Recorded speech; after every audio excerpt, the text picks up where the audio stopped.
আল্লাহ নবীকে মহব্বত করে জড়িয়ে ধরার জন্য আবু জেহেল ইকরামাকে মৃত্যু শাস্তির ঘোষণা দিয়ে দিল। সৈন্য সামন্তরা জোর করে নিয়ে গিয়ে ইকরামাকে গভীর জঙ্গলের মধ্যে প্রবেশ করিয়ে হাতে পায়ে দড়ি বেঁধে সেখানে রেখে দিয়ে এলো। এদিকে চারিদিক থেকে হিংস্র পশুরা মানুষের খুশবু পেয়ে আগিয়ে আস্তে আস্তে লেগেছে, কিন্তু যেই আসে ইকরামার থেকে দূরে গিয়ে গোল করে ঘিরে ইকরামার মুখের দিকে তাকিয়ে বসে, কেউ হামলা করছে না।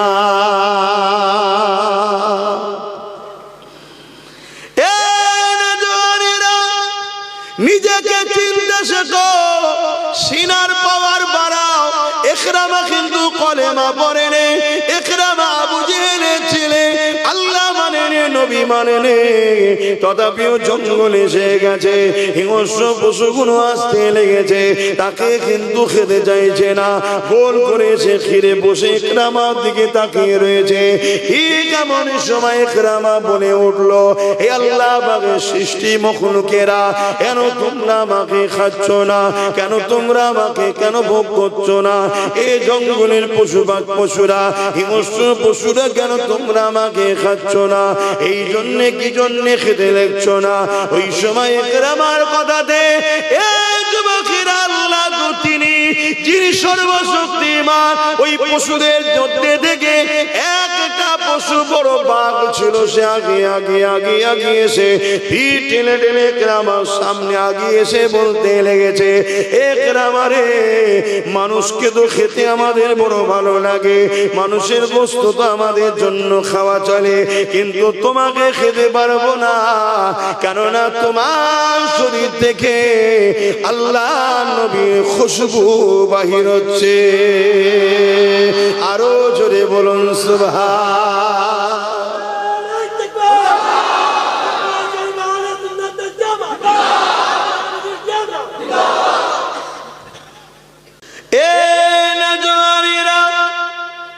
আবু জেহেল কত দিক আমার নবীর উপরে জুলুম করেছে, আল্লাহ নবীকে মেরে দিবার, আল্লাহ নবীকে শহীদ করে দিবার কত দিক দিয়ে ষড়যন্ত্র চালিয়েছে। কিতাবের মধ্যে পাওয়া যায়, আমার নবী পাক যখন সিজদায় পড়ে যেতে, লা ইলাহা ইল্লাল্লাহ, নেই কোনো ইলাহা এক আল্লাহ ছাড়া, ওই এক আল্লাহ রব্বুল আলামিনে যখন সিজদায় আমার নবী পড়ে যেতেন, আমার নবী পাককে কষ্ট দেবে, মেরে দেবার জন্য, জুলুম করার জন্য, আমার নবী পাকের পিঠের উপরে পচা দুম্বার ভুঁড়ি পর্যন্ত চাপিয়ে দিত। এই যুবকের একদিন তো এত পচা দুম্বার ভুঁড়ি চাপিয়েছে, দয়ার নবী আমার পুরো ঢাকা পড়ে গেছে, নিঃশ্বাস নিতে পারছে না। হযরতে খাতুনে জান্নাত প্রতিদিন আব্বা জানের পিঠ থেকে দুম্বার ভুঁড়ি গুলো নাপিয়ে দেয়। এই দিনেতে রাসূলুল্লাহকে আর দেখা যাচ্ছে না, পুরো দুম্বার ভুঁড়ি চাপিয়ে দিয়েছে। আহা নবী আমার নিঃশ্বাস নিতে পারছে না। হযরতে খাতুনে জান্নাত আগে এসে, তখন তিনি ছোট ছিলেন, আব্বা জানের পিঠ থেকে এই পচা দুম্বার ভুঁড়িগুলোকে আস্তে আস্তে নামিয়ে দিল। আমার নবী পাক সিজদা থেকে মাথা তুললে, এ নওজোয়ান তরুণেরা, এদিকে খাতুনে জান্নাত ছোট তখন তিনি ছিলেন, কচি কচি ছোট ছোট দুটো হাত নিয়ে কচি অন্তর কেঁদে উঠেছে বাপের কষ্ট দেখে। তাই তিনি আল্লাহ দরবারে বদদুয়া করতে লেগেছে, আল্লাহ পাক আমার আব্বা জানকে যারা কষ্ট দেয়, আল্লাহ আপনি তাদের উপরে আযাব দেন। আমার নবী পাক যে কথা শুনতে পেলেন, খাতুনে জান্নাতের মুখে হাতটা দিয়ে বলতে লাগলেন, মা রে, এই বদদুয়া তুমি করো না মা, কেন তুমি আমার শরীরের অংশ, তুমি আমি রাসূলুল্লাহ আমারই একটা টুকরো, নবী নূর, খাতুনে জান্নাত নূর। এ যুবকেরা, তরুণেরা, এ আমার নবী পাকের প্রেমিকেরা, আল্লাহ নবী জানিয়ে দিলে, এ আমার খদিজার টুকরো আপনি খাতুনে জান্নাত, তুমি আমার শরীরের টুকরো, তুমি আমার শরীরের অংশ, তুমি যখন হাত তুলবে আল্লাহ ওটা কবুল করে নেবে। আমি যে উম্মতের নাজাতের জন্য এত কাঁদি, তোমার বদদোয়া আল্লাহ তাদেরকে ধ্বংস করে দেবে। এই খাতুনে জান্নাত তুমি বদদোয়া করো না মা। এই যুবকেরা তরুণেরা আমার নবী পাককে যারা মারতে চেয়েছে, আল্লাহ নবী তাদের জন্য ক্ষতি কামনা করেনি। কিন্তু বুঝাবার বিষয় হলো কত জুলুম করছে দেখুন। এটা নতুন নয়। যারা ইনসাফকে পছন্দ করেনি তারাই আমার নবীর দুশমন। যারা গরিবের হক দিতে চায় না তারাই আমার নবীর দুশমন। সে মুসলিম সেজে হোক আর না সেজে হোক, তারাই আমার নবীর দুশমন। যারা এতিমকে ধোঁকা দেয়, বিধবাকে কষ্ট দেয়, তারা কখনো আমার নবীর হতে পারে না। কেন আমার নবী এতিমদের পক্ষে, বিধবাদের পক্ষে, মজলুমের পক্ষে, গরিবের পক্ষে, অসহায়ের পক্ষে। এক কথাই নবী এই পৃথিবী থেকে অন্যায়কে মিটিয়ে মানুষের মুখে হাসি ফুটিয়েছিলেন। জোরে বলুন সুবহানাল্লাহ। তাই যুগে যুগে অন্যায়কারী শাসকেরা আমার নবীর ইসলামকে মিটাবার চেষ্টা করেছে, নবীর বাণীকে মুছে দিবার চেষ্টা করেছে, কখনো মাহফিলকে নবীর বন্ধ করার চেষ্টা করেছে। আল্লাহ নবীর মাহফিলে যারা যাবে তাদেরকে মৃত্যুদণ্ড দেওয়া হবে, আবু জেল ঘোষণা করে দিল। আর আল্লাহ পাকের বড় কুদরত, বলুন আল্লাহু আকবার। একবার বলুন সবাই আল্লাহু আকবার। আল্লাহ বড়, মহান বড়, মহান বড়। তিনার থেকে তো বড় আর কেউ নেই। তিনার হিকমত বুঝাও বড় মুশকিল। যারাই বেশি বিরোধী করেছে, হয় তাকে বা তাদের ঘর থেকেই আল্লাহ নবীর গোলাম বানিয়ে দিয়েছে। জোরে বলুন সুবহানাল্লাহ। আবু জেল ঘোষণা করে দিল, মুহাম্মাদের কাছে যে যাবে সাল্লাল্লাহু আলাইহি সাল্লাম তাকে মৃত্যুদণ্ড দেওয়া হবে, সুলিতে চাপানো হবে। তখন সুলিতে চাপানো হতো। একটা ধারালা রড ছিল, পায়খানার রাস্তায় বসিয়ে দিত, মাথাতে বেরিয়ে যেত। এত কঠিন শাস্তি দেওয়া হতো তখন। সাহাবা হুজুরদেরকে অনেক এভাবে সুলিতে চেপিয়ে ওই জালিমরা শহীদ করেছে।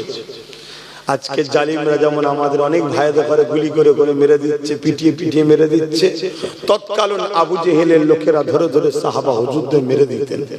আহা, এটা নতুন নয়, চলে আসছে। কিন্তু পার্থক্য একটা জায়গাতে হয়েছে। সেই পার্থক্যটাই আমি আজকে আপনাদের বুঝাবো। আল্লাহ নবী, নবী, দয়ার নবী সাহাবা হুজুরদের নিয়ে দিনের আলোচনা করতেছে। এই যুবকেরা, আবু জেহেল ঘোষণা করে দিল মুহাম্মদ রাসূলের কাছে যে যাবে তাকে মৃত্যুদণ্ড দেওয়া হয়ে যাবে। আহারে সাহাবা হুজুররা লুকিয়ে লুকিয়ে লুকিয়ে আমার নবী পাকের কাছে যায়। তাদের উপরে জুলুম হয়েছে। কেমন জুলুম হয়েছে?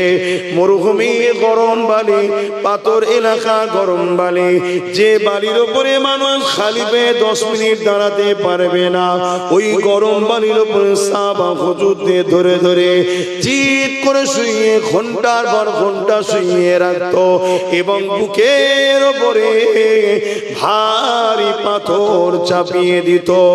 এ নওজোয়ান তরুণেরা, আজ আমি আপনি ইসলামকে সহজে পেয়েছি। চারিদিকে আযান হচ্ছে, চারিদিকে মসজিদ রয়েছে, চারিদিকে মাদ্রাসা রয়েছে, হাফেজ আলেম রয়েছে। ইসলামকে বড় সহজে পেয়েছি, তাই ইসলামের উপরে গুরুত্ব বড় কম, কোরআনের পক্ষে থাকার গুরুত্ব বড় কম। কিন্তু মনে রাখবে, যেখানে ইসলাম নাই সেখানে কখনো শান্তি নাই। যেখানে ইসলাম আছে ওই জায়গাতে তো মা বাপের সম্মান রয়েছে। দেখুন না, যেখানে ইসলাম নাই সেখানে মা বাপ বেশিরভাগটা বৃদ্ধাশ্রমে, আর যেখানে ইসলাম আছে মানুষটা হয়তো ভ্যান চালিয়ে খায়, লেবারি করে খায়, দিন মজুরি করে খায়, ইমামতি করে খায়। পয়সা হয়তো কম হতে পারে, কিন্তু মাকে না দিয়ে নিজে খাই না কখনো। জোরে বলুন সুবহানাল্লাহ। কেন? ইসলাম আছে তাই। ইসলাম ওদেরকে শিখিয়েছে জাল জান্নাত তাহাতা আকদামুল উম্মাহাত, মায়ের পায়ের তলাতেই তো জান্নাত আছে। জোরে বলুন সুবহানাল্লাহ। আর বাপ হলো জান্নাতের দরজা। জোরে বলুন সুবহানাল্লাহ। তাই ইসলামকে মুছে দিবার বিরাট প্ল্যান চলছে। কিন্তু এটা আপনাদেরকে বলে দিই, ইসলামকে মুছে দিবার কোন মায়া এমন সন্তান পয়দা করতে পারেনি আর পারবে না। কেন? ইসলামের হিফাজতের দায়িত্ব খোদ আল্লাহ নিয়েছে। জোরে বলুন সুবহানাল্লাহ। মুসলমান ঘরের ছেলে মেয়েরা, তরুণেরা, তবে হ্যাঁ যারা মুছতে গেছে তাদের মধ্যে থেকে আল্লাহ ইসলামের ঝান্ডা ধরাবার লোক তৈরি করে দিয়েছে। সেই বিষয়ে একটা কথা বলি শোনে। আবু জেহেল ইসলামের চরম দুশমন ছিল, আমার নবী পাকের চরম দুশমন ছিল। আবু জেহেল চেয়েছিল আমার নবী পাককে মিটিয়ে দেবে, নবী পাকের দিনকে মিটিয়ে দেবে। তাই সে ঘোষণা করে দিল মুহাম্মদ রাসূলের কাছে যে যাবে তাকে মৃত্যুদণ্ড দেওয়া হবে। আর এদিকে 1 তারিখে আল্লাহ নবী এক রাস্তা দিয়ে হেঁটে যায়, অপর দিক থেকে আবু জেহেলের ছেলে ইকরামা হেঁটে যেতে লেগেছে।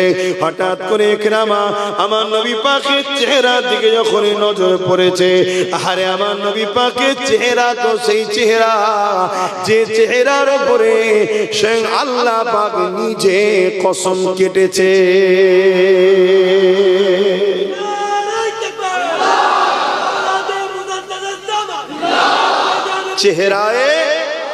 চেহারায় ওয়াদুহা, আহা আমার নবীর চেহারা এত সুন্দর। একদিন নবী মদিনার বাজারে গেছে, হুজুর পাক যেতেন, কে 2 নম্বরই করছে না করছে, কে ভুল করছে না করছে, সব শিক্ষা দিবার জন্য। কারণ বিজনেসটাও তো শেখাতে হবে। 2 নম্বর মাল দিচ্ছে কিনা, উপরে শুকনো ভেতরে ভিজে, এসব হয় তো এখন ইসলামে হারাম। কিছুক্ষণের জন্য এই ব্যবসায় বরকত হয় না, মানে একটু লাভ দেখতে পেলেও কিন্তু বিরাট বড় ক্ষতিকে টেনে নিয়ে যাবে। দুটো রাস্তা একদম ব্রেনে ঢুকিয়ে নেয়। দুটো রাস্তা, 3টে কোনো রাস্তা নেই, দুটো রাস্তা। একটা রাস্তায় চলা শুরু হয় শান্তিতে, আর শেষটা কষ্ট, যে কষ্ট শেষ নাই। আর একটা রাস্তা শুরু হচ্ছে কষ্টতে, কিছুটা চলার পরে শান্তি, যে শান্তির আর শেষ নাই। আপনি কোন রাস্তায় চলবেন আপনার ব্যাপার। কিছু বুঝলেন? একটা মানুষ প্রথম চান্সে পাহাড় থেকে নামছে, তারপরে আর একটা পাহাড়ে উঠতে হবে। আর একটু বুঝাচ্ছে আপনাকে। আরেকটা মানুষ প্রথম চান্সে পাহাড়ে উঠছে, তারপরে নামতে হবে। অবশ্যই নামাটা আরাম, তাই তো নাকি? ওটাটাই তো কষ্ট। এই দুটো মানুষের মধ্যে জ্ঞানার কে? যে প্রথম পাহাড়ে উঠছে না, যে প্রথম পাহাড় থেকে নামছে। কিন্তু উভয়কেই একটা পাহাড় পার করতেই হবে, একটা থেকে নামতে হবে, এটা করতেই হবে উভয় শর্ত। এবারে তুমি প্রথম পাহাড়ে উঠবে না প্রথম পাহাড় থেকে নামবে? বলো। যে চালাক হবে সে বলবে আমি প্রথম পাহাড়ে উঠে যাই। কেন? এখন শরীর তবুও ঠিক আছে, নামতে গেলে একটু হলেও তো এনার্জি, ক্যালোরি লস হবে, তখন ওটা কিন্তু বড্ড ভারী হয়ে যাবে। তা ইসলামের রাস্তা হলো প্রথম পাহাড়ে উঠা, তারপরে নামা, অর্থাৎ শান্তি আর শান্তি। আর শয়তানের রাস্তা হলো প্রথমেই আরাম খোঁজে, নেবে পর পরে ভাবা যাবে শুনি, কিন্তু তারপরে আর উঠতে। বুঝাতে পারছি? 3টে কোনো রাস্তা নেই, দুটো রাস্তা। যদি তোমার দুনিয়াবি জিন্দেগি কষ্টের হয়, আখিরাতে কল্যাণ। আর যদি দুনিয়াবি জিন্দেগি তোমার শান্তি হয়, আখিরাতে বরবাদ। কিন্তু বিছখানে একটা শর্ত হলো ঈমান। ঈমান নেই, কষ্ট করেছে দুনিয়ায়, ওর কোনো লাভ নেই। বুঝতে পারছেন তো? ঈমান হলো শর্ত। তো যাই হোক, আমি যে কথা বুঝাতে গিয়ে গেলাম, ইকরামা আমার নবী পাককে যেই দেখেছে, আমার নবী পাককে দেখে আর থাকতে পারে না। আমার নবীকে এত সুন্দর দেখতে ছিলেন, জোরে বলুন সুবহানাল্লাহ। আরে ইউসুফ আলাইহিস সালাম তো আমার নবীর সৌন্দর্যের 10 ভাগের 1 ভাগ পেয়েছে। আমার নবীর সৌন্দর্যের 10 ভাগের 1 ভাগ ইউসুফ নবী পেয়েছে। এতে মিশরের নারীরা একবার শুধু দেখেছিল, ওই অবস্থায় আঙুল কেটেছে, নিজেরা আঙুল কাটছে, হুঁশ নাই। ইউসুফ নবীর রূপেতে তারা দিওয়ানা হয়ে আছে। জোরে বলুন সুবহানাল্লাহ। কিন্তু ইউসুফ নবী পেয়েছে কার থেকে? মুহাম্মদ রাসূলের ঝুলি থেকে। নবী মুহাম্মদ রাসূলের 10 ভাগের 1 ভাগটা ইউসুফ নবী পেয়েছে। তা নবীর কাছে 10 ভাগ আছে, তাহলে আমার নবী কেমন দেখতে? আম্মা হযরত আয়েশা সিদ্দিকা রাদিয়াল্লাহু তাআলা আনহার কোলে মাথা দিয়ে আমার রাসূলুল্লাহ একদিন আরাম করতেছেন। এ নওজওয়ানেরা, আম্মা আয়েশা সিদ্দিকা রাদিয়াল্লাহু তাআলা আনহা একবার আমার রাসূলুল্লাহর চেহারার দিকে তাকায়, আর একবার আসমানের চাঁদের দিকে তাকায়, একবার আমার নবী পাকের চেহারার দিকে তাকায়, আর একবার আকাশের চাঁদের দিকে তাকায়। আল্লাহ নবী বলতে লাগলেন, এ আয়েশা কি দেখছেন আপনি? ইয়া রাসূলুল্লাহ, হাবিবাল্লাহ, আপনাকে দেখছি আর আকাশের চাঁদকে দেখতেছি। আমার রাসূলুল্লাহ বললেন, কি দেখছো আয়েশা? দেখে কি বুঝতে পারলে? ইয়া রাসূলুল্লাহ, ইয়া হাবিবাল্লাহ, আকাশের চাঁদের দাগ আছে, কিন্তু আমার কোলের চাঁদের কোনো দাগ না। আমার নবীর তুলনা চাঁদের সঙ্গে হয় না, কিন্তু যে ভাষাটা না বললে আপনারা বুঝবেন না। কথা মাথায় ঢুকছে? কেন? চাঁদও আমার নবীর গোলাম। জোরে বলুন সুবহানাল্লাহ। তাই তো নবী ইশারা করেছিল, 2 টুকরো হয়ে গেছে, গোলামির ইজহার করেছে। আমাদের ঘরে গোলামি করতে গেলে গোলামির প্রমাণ দিতে হবে না? হবে না? কথা বলে। আল্লাহ ও রাসূলের প্রেমের নাম শুধু হালুয়া রুটি খাবার নাম নয়। আল্লাহ ও রাসূলের প্রেমের নাম কখনো গুলিও খেতে হতে পারে, কখনো জেলও খাটতে হতে পারে, কখনো অস্ত্রের আঘাতে 2 টুকরো হয়ে যেতে হতে পারে। এটাই তো প্রকৃত প্রেমের নাম, যে আমি সব জায়গাতেই আল্লাহ ও রাসূলের পক্ষে থাকবো। শুধু হালুয়া রুটি খাবার বেলায় আল্লাহু আকবার না, গুলি খাবার বেলা তো আল্লাহু আকবার বলবো, অস্ত্রের সামনে তো আল্লাহু আকবার বলবো, স্টিম রোলার চলবে তাও আল্লাহু আকবার বলবো। এ তো প্রকৃত প্রেমিক। আর শুধু খাবার বেলায় আল্লাহু আকবার আর বাকি জায়গায় বলবেন না, এ তো স্বার্থপর। কি গো, ঠিক বলছি না ভুল? একে তো মুনাফিক বলা হয়। হ্যাঁ, তো ভাইরা আমার, আমার নবী পাক সাল্লাল্লাহু আলাইহি সাল্লামকে ইকরামা দেখছে আর আমার নবী যাচ্ছে। তোমার নবী এত সুন্দর দেখতেছিলেন, এই বিষয়টা বলতে গিয়ে মদিনার একটা ওয়াকিয়া মনে পড়েছে, এটা আপনাদের বলছি, শুনছেন তো সবাই? কেন আমি বলেছি 4টে শক্তি জালিমদের কাছে বাঁচতে গেলে আমাদের একটা শক্তি দরকার, যে শক্তি সাহাবাদের ছিল, যে শক্তি যুগে যুগে ঈমানদারদের কাছে ছিল, ওটা হলো সিনার শক্তি। তাই তো নাকি? আমি এই সিনার শক্তিটা বুঝাবো বলেই আমি এই দিকে আলোচনা করছি। তো ভাইরা আমার, আমার নবী পাক সাল্লাল্লাহু আলাইহি সাল্লাম মদিনার বাজারে গেছেন, ঘুরতে ঘুরতে যে এক জায়গায় হাজির হয়েছেন যেখানে উট বিক্রি হচ্ছে। তৎকালীন সময় উটের বিরাট কিন্তু ভ্যালু, কারণ তৎকালীন সময় যাতায়াতের অন্য কোনো ব্যবস্থা ছিল না। মরুভূমি পাথর এলাকায় উটের সাথে সওয়ারি হতো মানুষ, আর যুদ্ধের জন্য ঘোড়া ছিল। উটের উপরে মানুষ সওয়ারি করত, আর উটের মধ্যে আবার সুরখ লাল উটের সব থেকে ভ্যালু। এক একটা সময় একটা জিনিসের রেওয়াজ থাকে, লাল উটের বিরাট ভ্যালু। আল্লাহর নবী দেখছেন একদল লোক বাইরে থেকে এসেছে মদিনার বাজারে উটের ব্যবসা করতে। তাদের কাছে একটা উট আছে, যে উটটাকে আমার নবীর পছন্দ হয়েছে। জোরে বলুন সুবহানাল্লাহ। হায় মদিনার ওই উটটা কত সুন্দর, যাকে আমার নবী পছন্দ করেছে। জানেন আমার নবী আমাদেরকে পছন্দ করে কি, কিন্তু মদিনার এই উটটাকে নবী পছন্দ করেছে। এ জিন্দেগির কিছু দাম নেই। আব্বাস সিদ্দিকী দাদা হুজুরের আওলাদ, এসব কিছু দাম নেই। যদি নবী পছন্দ করে তবে দাম, কারণ নবী যাকে পছন্দ করবে আমার আল্লাহ তাকে পছন্দ করবে। হাই রে উট, তোর কত বড় কপাল। আশরাফুল মখলুকাত, হয়তো মানুষ বলবে মানুষ তো আশরাফুল মখলুকাত, কিন্তু আপনারা কোরআনের ওই আয়াতটা পড়েননি? আল্লাহ কোরআনে বলছে উলাইকা বালহুম আদাল, মানুষ হচ্ছে চতুষ্পদ জন্তুর থেকেও নিকৃষ্ট। ওটা পড়েন, শুধু আশরাফুল মখলুকাত বলছেন, নিকৃষ্টও তো মানুষ। আশরাফুল মখলুকাত কে? যাকে নবী পছন্দ করেছে, জোরে বলুন সুবহানাল্লাহ। তখন সে উটের থেকেও দামি, কিন্তু নবী যদি পছন্দ না করে তাহলে সব থেকে নিকৃষ্ট, উটের থেকেও খারাপ। তা মদিনার ওই উটটাকে যখন শুনেছি বা পড়েছি বা বলি, মনে পড়ে, হারে তুই কত সৌভাগ্যবান, আমি আশরাফুল মখলুকাত হতে পেরেছি কি এখনো জানি না। আমার নবী পছন্দ করে কি আমি জানি এখন? জানি না। তবে একটু একটু নমুনা পাই। হুজুর তার দরবারে আমায় ডেকেছে, আমার কাছে মেহমান হয়ে আয়। মদিনা শরীফ আমায় নিয়ে গেছে আমার নবী, তার দরবারে হাজিরি করিয়েছে। আল্লাহ মক্কায় কার ঘরের কাছে নিয়ে গেছে, আয় আমার ঘর দেখবি আয়। এ থেকে একটু একটু নমুনা পাওয়া যায়, কিন্তু তারপরও যেভাবে উটটা পেয়েছিল ওভাবে তো পেলাম না। উটটাকে আমার রাসূলের পছন্দ হলো, জোরে বলুন সুবহানাল্লাহ।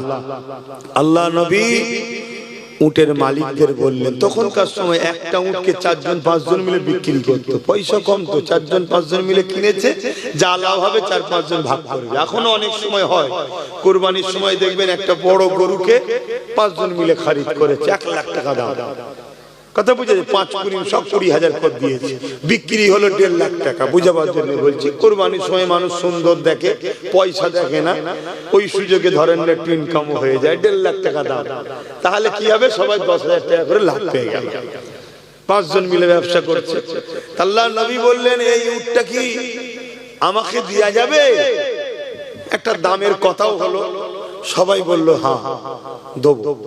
আল্লাহ নবী বললেন, পয়সা কিন্তু আমার কাছে এখন নাই। আমি পয়সা বললাম কেন? এই ভাষাটা আপনারা বুঝবেন। তখনকার সময় স্বর্ণ মুদ্রা চলতো, কথা বুঝে আসছে? ওটা বললে অনেকে বুঝতে নাও পারে, পয়সাটা চট করে বুঝিয়ে যাবে। তো পয়সা আমার কাছে এখন নাই, আমি কিন্তু ঘরে গিয়ে পাঠিয়ে দেব। সবাই বলছে হ্যাঁ আপনি নিয়ে যান, আপনি নিয়ে যান। দড়ি আমার নবীর হাতে দিয়েছে, নবী দড়ি নিয়ে চলে যাচ্ছে। সবাই আমার নবীর দিকে তাকিয়ে আছে, জোরে বলুন সুবহানাল্লাহ। তাদের মধ্যে থেকে হুজুর যখন চলে গেছে, এবারে চোখের আড়ালে হয়ে গেছে, তখন বলছে, হারা উটটা যে দিলি তুই ওনাকে চিনিস তো? ও বলছে না তো। তুই? বলছে আমি জানি না তো। তুই? না তুই। 5 জনে একে অপরের কথা হচ্ছে। আরে যখন চিনি না দিলি কি করে? আমি মনে করি তুই চিনিস, এ বলছে তুই চিনিস, তা জানিস না যখন উটটাতে দিলি কি করে?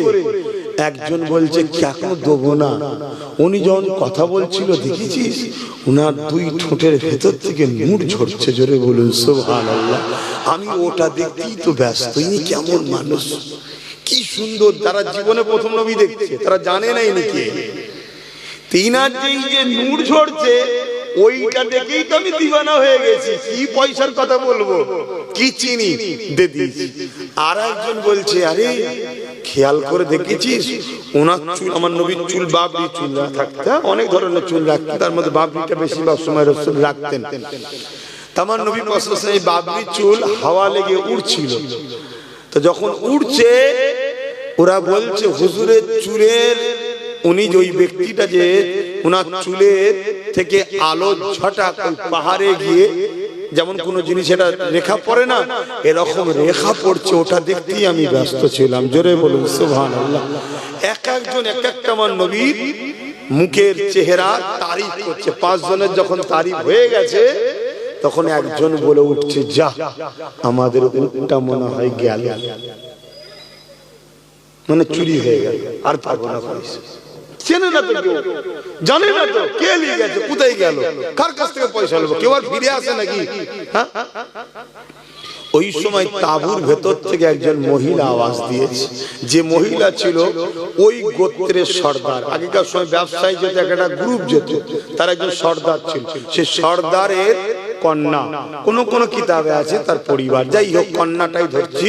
কন্যা সে আওয়াজ দিয়ে বলে যে খবরদার, উট হারিয়ে গেছে বলবে না, উটের পয়সা পাবে না বলবে না, আমি তোমাদেরকে বলছি উঠলে চিন্তা করোনি। তখন এরা পাঁচজন বলছে যাক, কেউ তো উনাকে চেনে, চিন্তা নেই। তখন ওই মহিলা গিয়েছে বলছে আরে ওনাকে আমিও চিনি না। জোরে বলুন সুবহানাল্লাহ। তাহলে জিম্মেদার হলেন কেন? বলছে উনার কথাবার্তা, চাল চলন, আখলাক বলছে উনি কখনো প্রতারণাকারী হতে পারে না। জোরে বলুন সুবহানাল্লাহ। তো উনি যদি পয়সা না দেয়, আমি এই কথা চলছে, এমন সময় আমার নবীর এক সাহাবী এসে বলছে উটের মালিক কারা? তারা বলছে আমরা। কেন, কি হয়েছে? না আমাদের হুজুর উটের পয়সা দিয়ে। কে উনি? বলছে চতুর্দিকে দেখতে পাচ্ছ না খেজুর গাছ, এটা মদিনা শরীফ। উনি হলেন আখেরি নবী মুহাম্মদুর রাসূল। জোরে বলুন সুবহানাল্লাহ। তারা সবাই বলতে লেগেছে পয়সা দিতে লাগবে না, ওনার কাছে আমাদেরকে নিয়ে চলো। তারা আমার নবীর দরবারে এলেন। নবী জিজ্ঞেস করছে কি গো বাবা, পয়সা তো পাঠিয়েছে, আবার এলে? বলছেন হুজুর পয়সা লাগবে না, আপনার কদমের তলায় একটু আমাদের জায়গা লাগবে। জোরে বলুন সুবহানাল্লাহ। সব ইমানের কলেমা পড়ে মুসলমান হয়ে গেল। জোরে বলুন। সেই নবী পাককে আবু জেহেলের ছেলে দেখেছে, দিবানা হবে না? হবে না? কথা বলেন। আল্লাহ নবীকে এক ইহুদি ঘরের ছেলে দেখেছিল। আল্লাহ নবী বাজারে গেছে, ওই ইহুদি ছেলেটা বাজারে এসেছে। আমার নবী পা মানুষের সঙ্গে কথা বলে, আমার নবী পা একে অপরের সঙ্গে কথা বলে। ওই ইহুদি ঘরের যুবকটা আমার নবী পাককে দেখতে লেগেছে। আমার নবী পাকের কথাবার্তা, ব্যবহার, আখলাক দেখে ওই ইহুদি ঘরের ছেলেটা মনের মধ্যে আমার রাসূলুল্লাহর জন্য মহব্বত, ভালোবাসা এসে গেছে। আমার নবী পাকের আখলাক সে দিবানা হয়ে গেছে। এ যুবকেরা তাই লুকিয়ে লুকিয়ে লুকিয়ে আমার নবী পাক যখনই যেখানে যায়, ওই ইহুদি ঘরের যুবকটা ফলো রাখে, আমার নবী পাককে অনুসরণ করে চলে, আমার নবী পাককে খেয়াল করে। এইভাবে দীর্ঘদিন যাওয়ার পরে ওই ইহুদি ঘরের সন্তানটা ভাবতে লাগলো একবার মুহাম্মদ রাসূলকে বলা যাক তিনার খাদিম হিসেবে যেন আমাকে রাখে। এত সুন্দর আখলাক চরিত্র, এত দরদি মানুষ তিনি, আশা রাখছি বললে আমাকে ফিরিয়ে দেবেন না। আল্লাহ নবী আগে আসলো। ওই ইহুদিটা আগে এসে বলতে লাগলো হে আব্দুল্লাহর বেটা মুহাম্মদ সাল্লাল্লাহু আলাইহি ওয়াসাল্লাম, আমি ইহুদি ঘরের যুবক, আপনার কথাবার্তা, ব্যবহার, আখলাক আমাকে বড় ভালো লাগে। আমি আপনার সাথে থাকতে চাই। আপনি সফরে যাবেন, আপনার সাথে যাব, আপনার সঙ্গে উঠা বসা করব। তবে একটা শর্ত হলো আমি আমার বাপ দাদা ধর্ম ইহুদি ছাড়ব না। শুনছেন তো? ধর্ম ছাড়ব না। আল্লাহ মুচকে হাসলে, হেসে বলছে ঠিক আছে বাবা, তাই থাকো তুমি আমার সাথে। জোরে বলুন সুবহানাল্লাহ। যুবক নবীর সাথে আছে। একদিন যাই, দুদিন যাই, 3 দিন যাই, 1 বছর, 2 বছর, 4 বছর, 7 বছর নবীর সাথে আছে। ওর কাজ ছিল শুধু নবীর সাথে ঘোরা। নবী ওনার ওই ইহুদি ঘরের ছেলেকে কোনো দিনের জন্য কোনো হুকুম ফরমাস কিচ্ছু বলতেন না। কিন্তু যখনই নবী মদিনার নবাবী শরীফে ঢুকতো, ইহুদি যুবকটা নবীর জুতোটা নিয়ে বুকে করে দাঁড়িয়ে থাকত। যখন প্রথমবারে হুজুর ঢুকতে গেছে আল্লাহ নবী কাছে, ও তখন দরখাস্ত করেছিল হুজুর আপনার মতো মানুষের যদি জুতোটা আমি বইতে পারি নিজেকে ধন্য মনে করব। এই কাজ থেকে আপনি আমাকে মাহরুম করবেন না। যে যা বলে আপনি সবার জন্য সব দেন, আপনি বড় দয়ালু, মানে রাহমাতাল লিল আলামিন। কিন্তু সে তো জানে না, সে তার ভাষায় বলছে, তা আপনি আমাকে এই সুযোগটা দেন। আল্লাহ নবী বললেন ঠিক আছে বাবা, তোমার যখন মনের ইচ্ছা।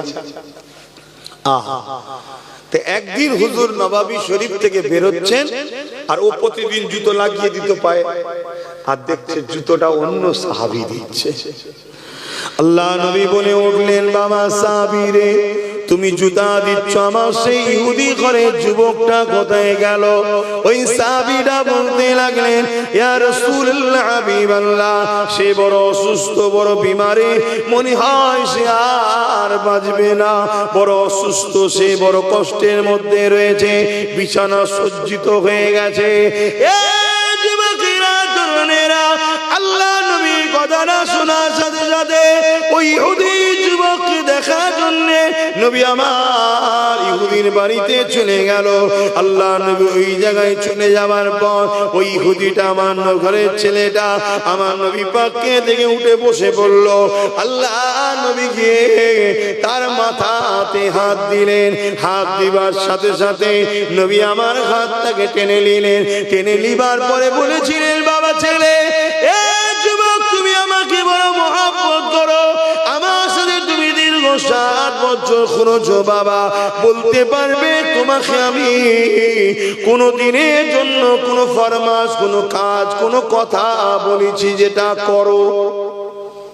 কোনো দিনের জন্য বলেছি? যুবক বলছে না। কোনো জোর দিয়েছি কোনো কাজে? যুবক বলছে না। কোন রকম হুকুম করেছি? যুবক বলছে না। তবে বাবা ছেলে, তুমি আমাকে বড় ভালোবাসো, আমি রাসূলুল্লাহ তোমাকেও ভালোবেসেছি, তাই আমি নবী চাই তুমি পরকালে আমার সঙ্গে জান্নাতে যাবে। তবে বাবা আল্লাহর নিজাম তো পাল্টানো যাবে না বাবা, আমি রাসূলুল্লাহ বলি আজকের দিনে তুমি একটা কথা শুধু দিল থেকে একবার বলে দাও, আমি নবী জামিনদার হয়ে যাচ্ছি, কবর থেকে নিয়ে জান্নাত পর্যন্ত নিয়ে যাওয়ার জন্য আমি রাসূলুল্লাহ তোমার দায়িত্ব নিয়ে নিলাম। কি কথা বলতে হবে? একবার দিল থেকে বলো, লা ইলাহা ইল্লাল্লাহ মুহাম্মাদুর রাসূলুল্লাহ, আল্লাহ ছাড়া কোনো ইলাহা নাই, আমি মুহাম্মদ আল্লাহর প্রেরিত রাসূল, এটাকে তুমি মেনে নাও। ইহুদি যুবকটা আমার নবীকে একবার দেখে আর বাপের মুখের দিকে তাকায়। কেন? বাপ ছিল তৎকালীন সময় ইহুদি ধর্মের একজন বড় আলেম পণ্ডিত মানুষ ছিল, তাই বাপের মুখের দিকে তাকাতে লেগেছে, আব্বা কি বলবে? ওই সময় বাপ বলতে লেগেছে, এ বাবা ছেলে, বাপের মুখের দিকে কি তাকাচ্ছি? জিনার মহব্বতে 7 বছর কাটিয়ে দিয়েছি, তিনি যা বলছে জলদি করে পড়েলে, কেননা আমি আমার ইলম দ্বারা দেখতে লেগেছি ইনি হলেন আখিরি নবী মুহাম্মদ সাল্লাল্লাহু আলাইহি ওয়াসাল্লাম। ছেলেটা কলেমা পড়তে লেগেছে, লা ইলাহা ইল্লাল্লাহু মুহাম্মাদুর রাসূলুল্লাহ সাল্লাল্লাহু আলাইহি ওয়াসাল্লাম। সঙ্গে সঙ্গে ইন্তেকাল হয়ে গেল। ইন্না লিল্লাহি ওয়া ইন্না ইলাইহি রাজিউন। আল্লাহ নবী সাহাবাদের বললেন, গোসল দাও, আমি নবী এই ছেলেটার জানাজা পড়ব। জোরে বলুন সুবহানাল্লাহ। নবী ইমামতি করলেন, জানাজা পড়লেন। হাই রে কপাল, কি কত বড় কপাল বলুন তো, কত বড় কপাল। গৌসুল আজম বড় পীর সাহেবের থেকেও বড় কপাল, খাজা গরিবের নওয়াজের থেকেও বড় কপাল, মুজাদ্দিদ জামান দাদা হুজুরের থেকেও বড় কপাল। কেন? ওই যুবক আর সাধারণ যুবক নাই, এখন তিনি সাহাবী হয়ে গেছে। জোরে বলুন সুবহানাল্লাহ। আর সাহাবীদের সম্মান কত? নবীদের পরে, শুনছেন তো, নবীদের পরে। আর সাহাবাদের পরে ওলিয়া উলিয়া গৌস কুতুব সব পরপর তফকা আছে। চিন্তা করে নবীর প্রেমটাকে কোথায় নিয়ে গেল, বুঝতে পারছেন? হ্যাঁ, শুধু মরণের শেষ সময়ে একবার নবী বলল, একবার বল।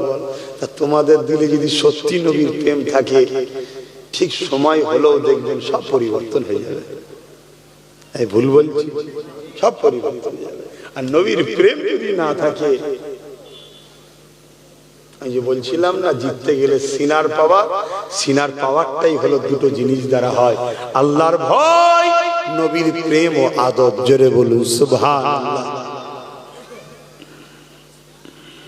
তাহলে বলুন, সেই নবীকে একরামাত আবু জেহেলের ছেলে দেখছে, দিওয়ানা হবে না? হবে না? আমার এই পয়েন্টটা মনে আছে তো নাকি? অসুবিধা হচ্ছে? আর একটুখানি বলি, 8টায় ছেড়ে দেবো, তারপরে আল্লাহ করে নামাজ পড়বো। নামাজের পর বসিরহাট হুজুরের আওলাদ আসবে ইনশাআল্লাহ, তিনি আলোচনা করবেন। তাই তো আছে তো? এই কমিটির ছেলেরা কোথায়? কারা জলসা আছে তো? আসবে তো? কথা হয়েছে, আসবে ইনশাআল্লাহ। কেন আমি নিজে থেকে বলে দিলে তো হবে না, কমিটিকে একটু শুনতে হবে। কেন কখনো কখনো অসুবিধে হয়, হয়তো বলে দিতে পারে যে বাবু আমি যেতে পারছি না, আমি প্রচার করে যাচ্ছি, কথা খারাপ হয়ে যাবে না? ওই জন্য একটু কমিটিকে জিজ্ঞেস করে নিতে হয়। ভাইরা, নওজোয়ান তরুণেরা, এ নবী পাকের প্রেমিকেরা, আবু জেহেলের ছেলে ইকরামা যখন আমার নবী পাককে দেখতে পেল, আর দূরে থাকতে পারল না। সম্পর্ক কিন্তু পাড়ার দিক দিয়ে ভাই ভাই ভাই কথা বুঝে আসছে না?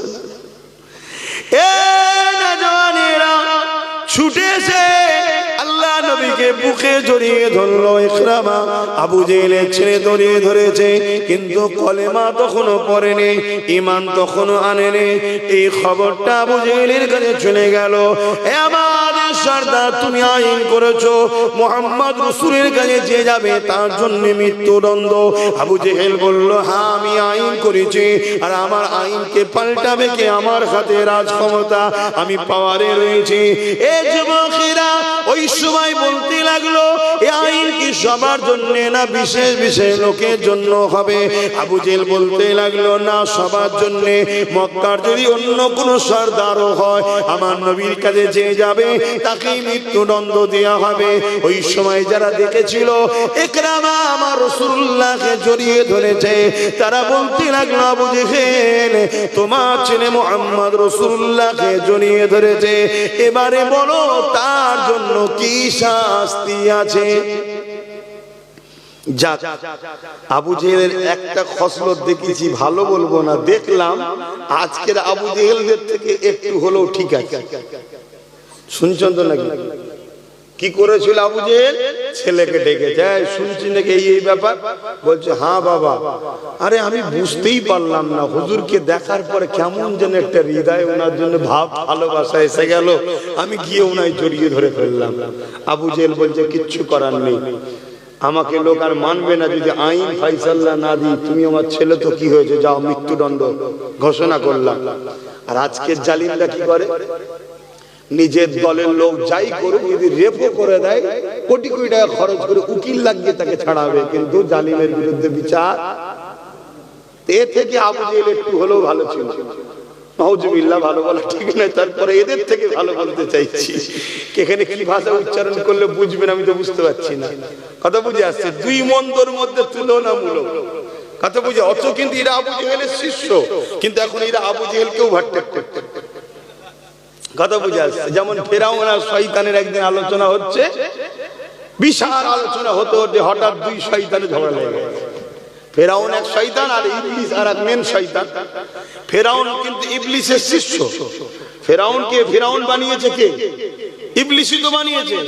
কিন্তু ঝগড়া হতে হতে এমন জায়গায় পৌঁছে গেছে, ইবলিস দাঁড়িয়ে গিয়ে রেগে বলছে, এই ফেরাউন শোন, তুই আমার থেকেও বড় শয়তান। বলছে কি করে বললে? বলছে দেখ, তুই কে আমি আমার শিষ্য বানিয়েছি, কিন্তু তুই শিষ্য এখন নেই, তুই আমার গুরু হয়ে গেছিস। কি জন্যে? আমি যত বড়ই শয়তান হই না কেন, খোদা দাবি করার সাহস পাইনি, তুই এত বড় শয়তান নিজেকে খোদা বলেছিস। কথা বুঝে আসছে? তা ফেরাউন ইবলিসেরই চালা, কিন্তু শয়তানের দিকে ইবলিসকেও টপকে গেছে। তা আজকে যেসব জালিমগুলো রয়েছে, এরা সব আবু জেহেলেরই চালা, কিন্তু শয়তানের দিক দিয়ে আবু জেহেলকেও টপকে যাচ্ছে। তা ইকরামাকে আবু জেহেল আইন ঘোষণা করলো মৃত্যুদণ্ড। কিভাবে মৃত্যুদণ্ড দেওয়া হবে? যত ছেলে হয়তো লোক সমাজে কতল করলে, সর্দারের ছেলে কতল হচ্ছে, একটা সর্দারের মনে হচ্ছে মাথাটা হ্যাট হয়ে যাবে। এক কাজ করো, একে জঙ্গল খোঁজো, জঙ্গল খুঁজে ওই জঙ্গলে নিয়ে যে হাতে পায়ে দড়ি বেঁধে রেখে দাও, যাতে করে হিংস্র পশুরে একে ছিঁড়ে ছিঁড়ে খায়। বাপ ছেলেকে ফতোয়া দিচ্ছে, কি জন্যে? নবীকে জড়িয়ে ধরেছে, কলমা পড়ে নেই, আল্লাহ মানে নেই, মুহাম্মদ রাসূলকেও মানে নেই, শুধু চুম্বক যেমন টেনে নেয়, হুজুরের প্রেমে ওকে টেনে নিয়েছে, যে ধরে ফেলে। শুনছেন? আজকেও যেমন সমাজে এমন বাপ আছে, তার ছেলে মদখোরের সঙ্গে মিশলে নিষেধ করে না, চোরের সঙ্গে মিশলে নিষেধ করে না, দুর্নীতিবাজদের সঙ্গে মিশলে নিষেধ করে না, ঘুষখোর অত্যাচারী শাসক প্রতারণাকারীদের সঙ্গে মিশলেও নিষেধ করে না। আমি নবীর গোলাম, আমার সাথে মিশলে নিষেধ করে, আব্বাসের সঙ্গে যাবি না। এমনও বাপ সমাজে আছে না? না। আচ্ছা, আপনাকে আবু জেহেল বলবো না, আল্লাহর কাছে দোয়া আছে আপনি হিদায়েত হন, বলুন আমিন। তো ভাইয়ের আমার, কিন্তু খসলত ওই দিকেই যাচ্ছে। হ্যাঁ, সে আমার নবীকে জড়িয়ে ধরেছে, তার জন্য শাস্তি। আমার উপরে রাগ কেন? আমার উপরে রাগের পেছনে একটাই কারণ, আমি নবীর পক্ষে কথা বলি তাই, এবং হক কথা কোনো খুলে খুলে বলে দিই, কারো ডায়ে বায়ে মুখ দেখি না, এজন্যই তো রাগ। অন্য কিছু কারো ছেড়ে নিচ্ছি নাকি ভাই? তোমাদের কারো জমি ঝেড়েছি, তোমাদের কারো চাকরি ঝেড়েছি, তোমাদের কারো পদ ঝেড়েছি, তোমাদের কারো টাকা ঝেড়েছি, কারো সঙ্গে বিজনেস করতো চিটিংবাজি করে টাকা মেরে দিয়েছি, তার রাগটা কেন? একটাই কারণ, ইসলাম বলি, নবীর কথা খুলে খুলে বলে দিই, আজকে শাসকদের বুকে ব্যথা হয়। কথা বুঝে আসছে? তাই তারা কি করে? পিছনে লাগে। আর এমনও বাপ আছে, সেসব শাসকদের দরদি মানুষ, তার ছেলেরা আমার সঙ্গে মিশলে বাপেদের কষ্ট হয়। আব্বা একটু ভেবে চিন্তে কাজ করে, একটু ভেবে চিন্তে কাজ করে।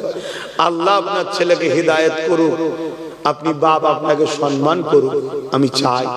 কেন আমার ভালোবাসার মানুষ বাপের বিরুদ্ধে হয়ে জাহান্নামে যাক, এটা আমি চাই না। কিন্তু আপনার ছেলেকে নবী বংশের আওলাদদের থেকে সরিয়ে কার সাথে মিশতে দিচ্ছেন? ছেলে যদি বিগড়ে যায় কি দশা হবে জানেন তো? কি জানেন না? জানেন? হ্যাঁ, দুনিয়ায় কি হচ্ছে দেখেন না? আল্লাহ নবীকে মহব্বত করে জড়িয়ে ধরার জন্য আবু জেহেল ইকরামাকে মৃত্যু শাস্তির ঘোষণা দিয়ে দিল। সৈন্য সামন্তরা জোর করে নিয়ে গিয়ে ইকরামাকে গভীর জঙ্গলের মধ্যে প্রবেশ করিয়ে হাতে পায়ে দড়ি বেঁধে সেখানে রেখে দিয়ে এলো। এদিকে চারিদিক থেকে হিংস্র পশুরা মানুষের খুশবু পেয়ে আগিয়ে আসতে আসতে লেগেছে। কিন্তু যেই আসে ইকরামার থেকে দূরে গিয়ে গোল করে ঘিরে ইকরামার মুখের দিকে তাকিয়ে বসে, কেউ হামলা করছে না।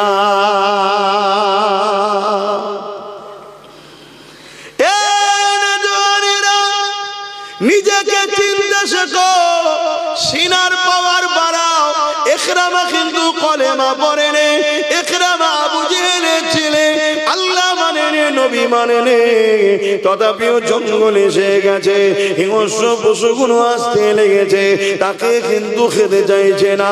গোল করে সে ঘিরে বসে ইকরামার দিকে তাকিয়ে রয়েছে। ঠিক এমন সময় ইকরামা বলে উঠলো, হে আল্লাহ পাকের সৃষ্টি মখলুকেরা, কেন তোমরা আমাকে খাচ্ছ না? কেন তোমরা আমাকে কেন ভোগ করছো না? এই জঙ্গলের পশুরা, হিংস্র পশুরা, কেন তোমরা আমাকে খাচ্ছ না? এই জন্যে কি জন্যে খেতে দেখছো না?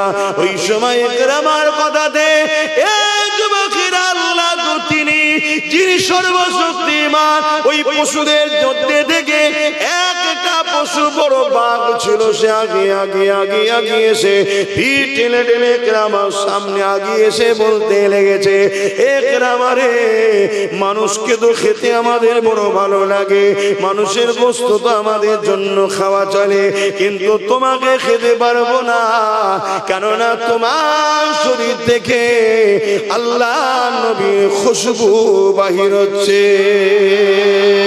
আরো জোরে বলুন সুবহান।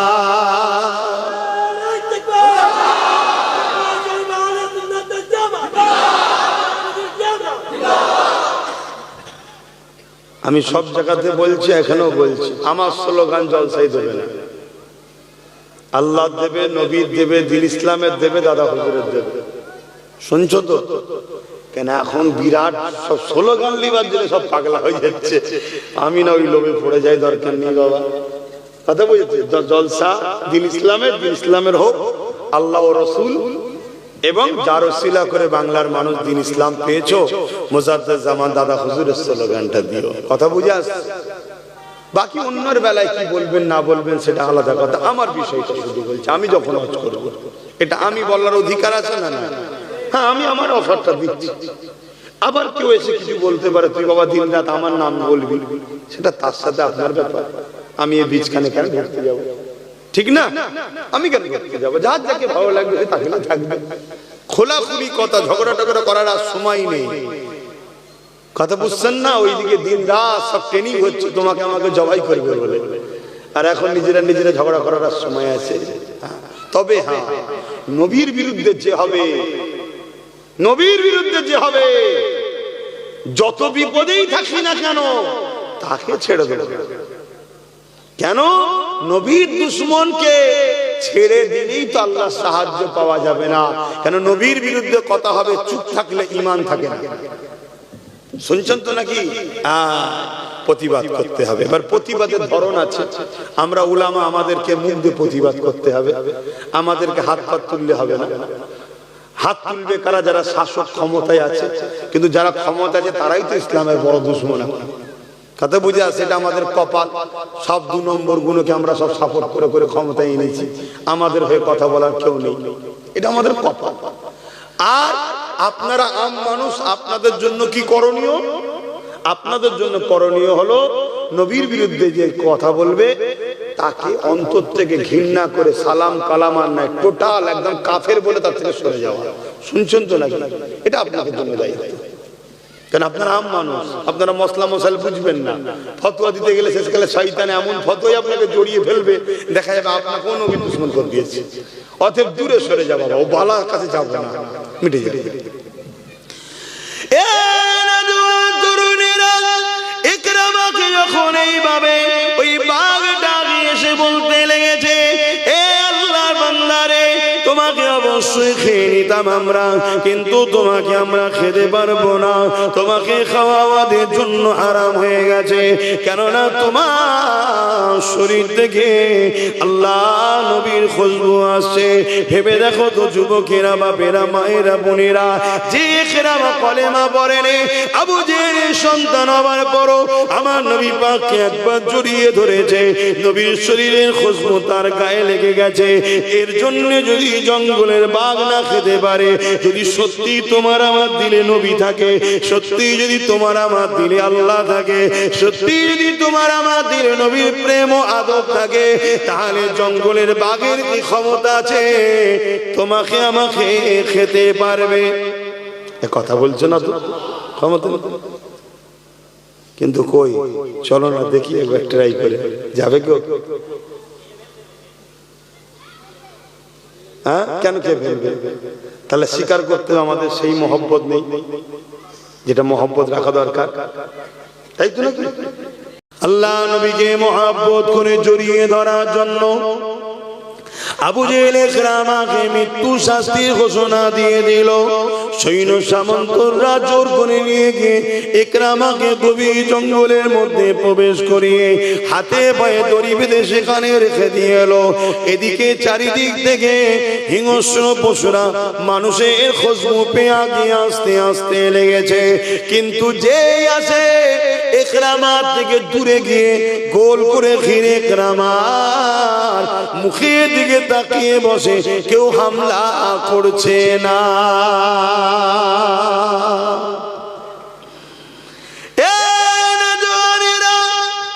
নিজেকে চিনতে শেখো, সিনার পাওয়ার বাড়াও।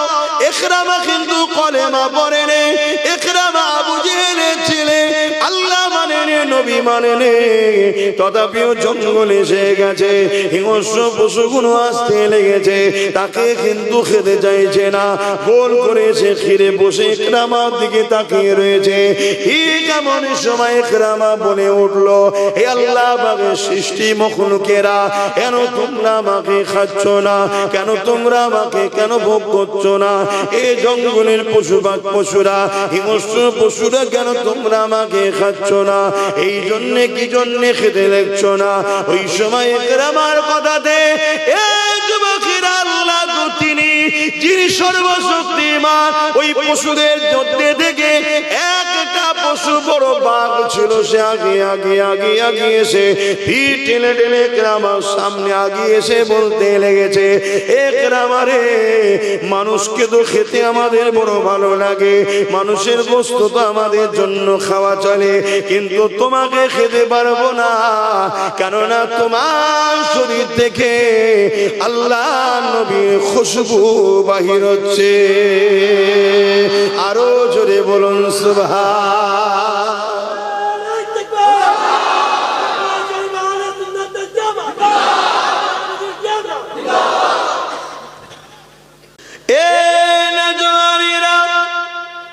আবু জেহেল কত দিন আমার নবীর উপরে জুলুম করেছে, আল্লাহ নবীকে মেরে দিবা, আল্লাহ নবীকে শহীদ করে দিবা, কত দিক দিয়ে ষড়যন্ত্র চালিয়েছে কিতাবের মধ্যে পাওয়া যায়।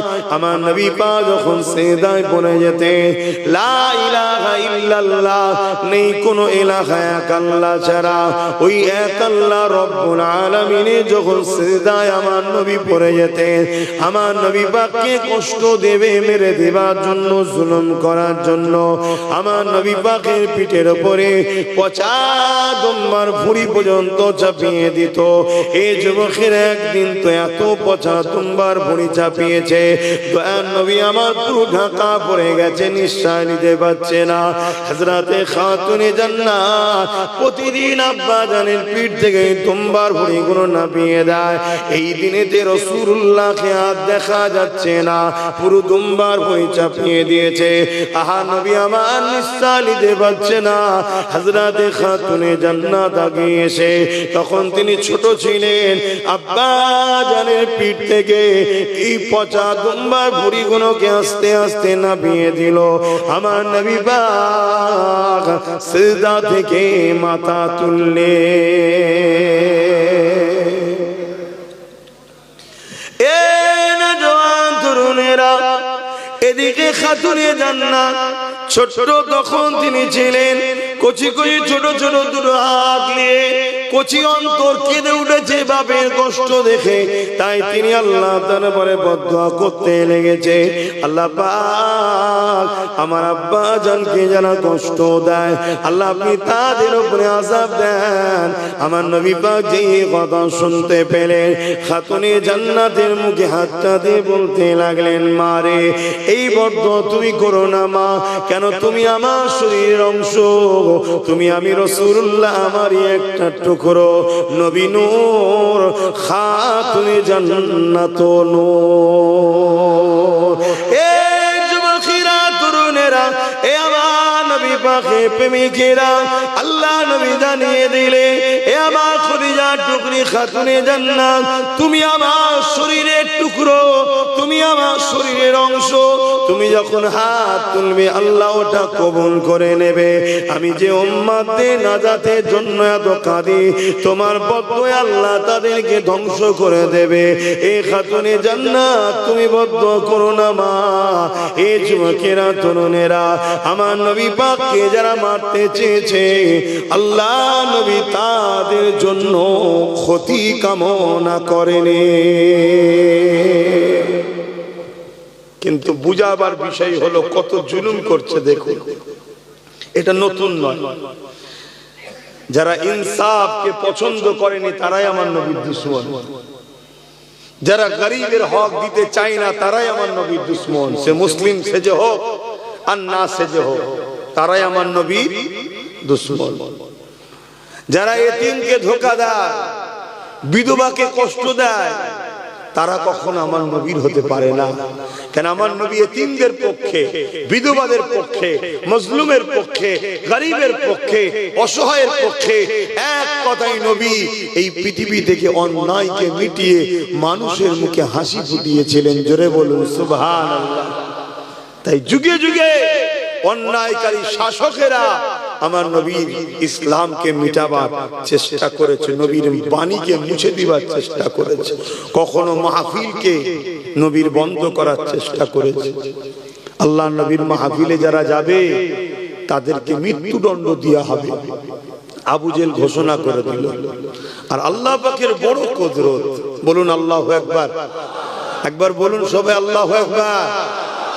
আল্লাহ বড়, মহান বড়, মহান বড়, তিনার থেকে তো বড় আর কেউ নেই। তিনার হিকমত বুঝাও বড় মুশকিল। যারাই বেশি বিরোধী করেছে, হয় তাকে বা তাদের ঘর থেকেই আল্লাহ নবীর গোলাম বানিয়ে দিয়েছে। জোরে বলুন সুবহানাল্লাহ।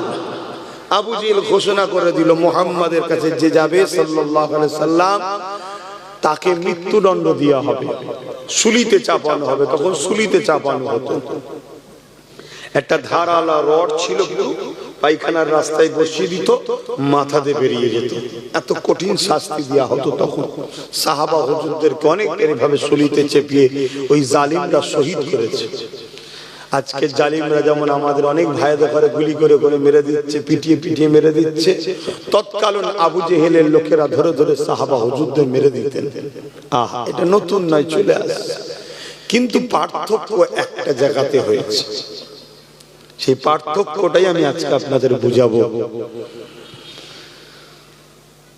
আল্লাহ নবী, নবী, দয়ার নবী সাহাবা হুজুরদের নিয়ে দিনের আলোচনা করতেছে। আবু জেহেল ঘোষণা করে দিল, মুহাম্মদ রাসূলের কাছে যে যাবে তাকে মৃত্যুদণ্ড দেওয়া হয়ে যাবে। আহারে সাহাবা হুজুররা লুকিয়ে লুকিয়ে লুকিয়ে আমার নবী পাকের কাছে যায়। তাদের উপরে জুলুম হয়েছে। কেমন জুলুম হয়েছে? মরুভূমি গরম বালি, পাথর এলাকা গরম বালি, যে বালির উপরে মানুষ খালি পেয়ে 10 মিনিট দাঁড়াতে পারবে না, ওই গরম বালির উপরে সাহাবা হুজুরদের ধরে ধরে চিৎ করে শুইয়ে ঘন্টার পর ঘন্টা শুইয়ে রাখতো এবং বুকের উপরে ভারী পাথর চাপিয়ে দিত। তরুণেরা, আজ আমি আপনি ইসলামকে সহজে পেয়েছি। চারিদিকে আযান হচ্ছে, চারিদিকে মসজিদ রয়েছে, চারিদিকে মাদ্রাসা রয়েছে, হাফেজ আলেম রয়েছে। ইসলামকে বড় সহজে পেয়েছি, তাই ইসলামের উপরে গুরুত্ব বড় কম, কোরআনের পক্ষে থাকার গুরুত্ব বড় কম। কিন্তু মনে রাখবে, যেখানে ইসলাম নাই সেখানে কখনো শান্তি নাই। যেখানে ইসলাম আছে ওই জায়গাতে তো মা বাপের সম্মান রয়েছে। দেখুন না, যেখানে ইসলাম নাই সেখানে মা বাপ বেশিরভাগটা বৃদ্ধাশ্রম, আর যেখানে ইসলাম আছে মানুষটা হয়তো ভ্যান চালিয়ে খায়, লেবারি করে খায়, দিন মজুরি করে খায়, ইমামতি করে খায়, পয়সা হয়তো কম হতে পারে, কিন্তু মাকে না দিয়ে নিজে খাই না কখনো। জোরে বলুন সুবহানাল্লাহ। কেন? ইসলাম আছে তাই। ইসলাম ওদেরকে শিখিয়েছে জাল জান্নাতু তাহতা আকদামুল উম্মাহাত, মায়ের পায়ের তলাতেই তো জান্নাত আছে। জোরে বলুন সুবহানাল্লাহ। আর বাপ হলো জান্নাতের দরজা। জোরে বলুন সুবহানাল্লাহ। তাই ইসলামকে মুছে দিবার বিরাট প্ল্যান চলছে। কিন্তু এটা আপনাদেরকে বলে দিই, ইসলামকে মুছে দিবার কোন মায়া এমন সন্তান পয়দা করতে পারেনি, আর পারবে না। কেন? ইসলামের হিফাজতের দায়িত্ব খোদ আল্লাহ নিয়েছে। জোরে বলুন সুবহানাল্লাহ। মুসলমান ছেলে মেয়েরা, তরুণেরা, তবে হ্যাঁ, যারা বুঝতে গেছে তাদের মধ্যে থেকে আল্লাহ ইসলামের ঝান্ডা ধরাবার লোক তৈরি করে দিয়েছে। সেই বিষয়ে একটা কথা বলি শোনে। আবু জেহেল ইসলামের চরম দুশমন ছিল, আমার নবী পাকের চরম দুশমন ছিল। আবু জেহেল চেয়েছিল আমার নবী পাককে মিটিয়ে দেবে, নবী পাকের দিনকে মিটিয়ে দেবে। তাই সে ঘোষণা করে দিল, মুহাম্মদ রাসূলের কাছে যে যাবে তাকে মৃত্যুদণ্ড দেওয়া হবে। আর এদিকে 1 তারিখে আল্লাহ নবী এক রাস্তা দিয়ে হেঁটে যায়, অপর দিক থেকে আবু জেহেলের ছেলে ইকরামা হেঁটে যেতে লেগেছে। হঠাৎ করে ইকরামা আমার নবী পাকের চেহারার দিকে যখন নজর পড়েছে, আরে আমার নবী পাকের চেহারা তো সেই চেহারা যে চেহারার উপরে স্বয়ং আল্লাহ পাক নিজে কসম কেটেছে।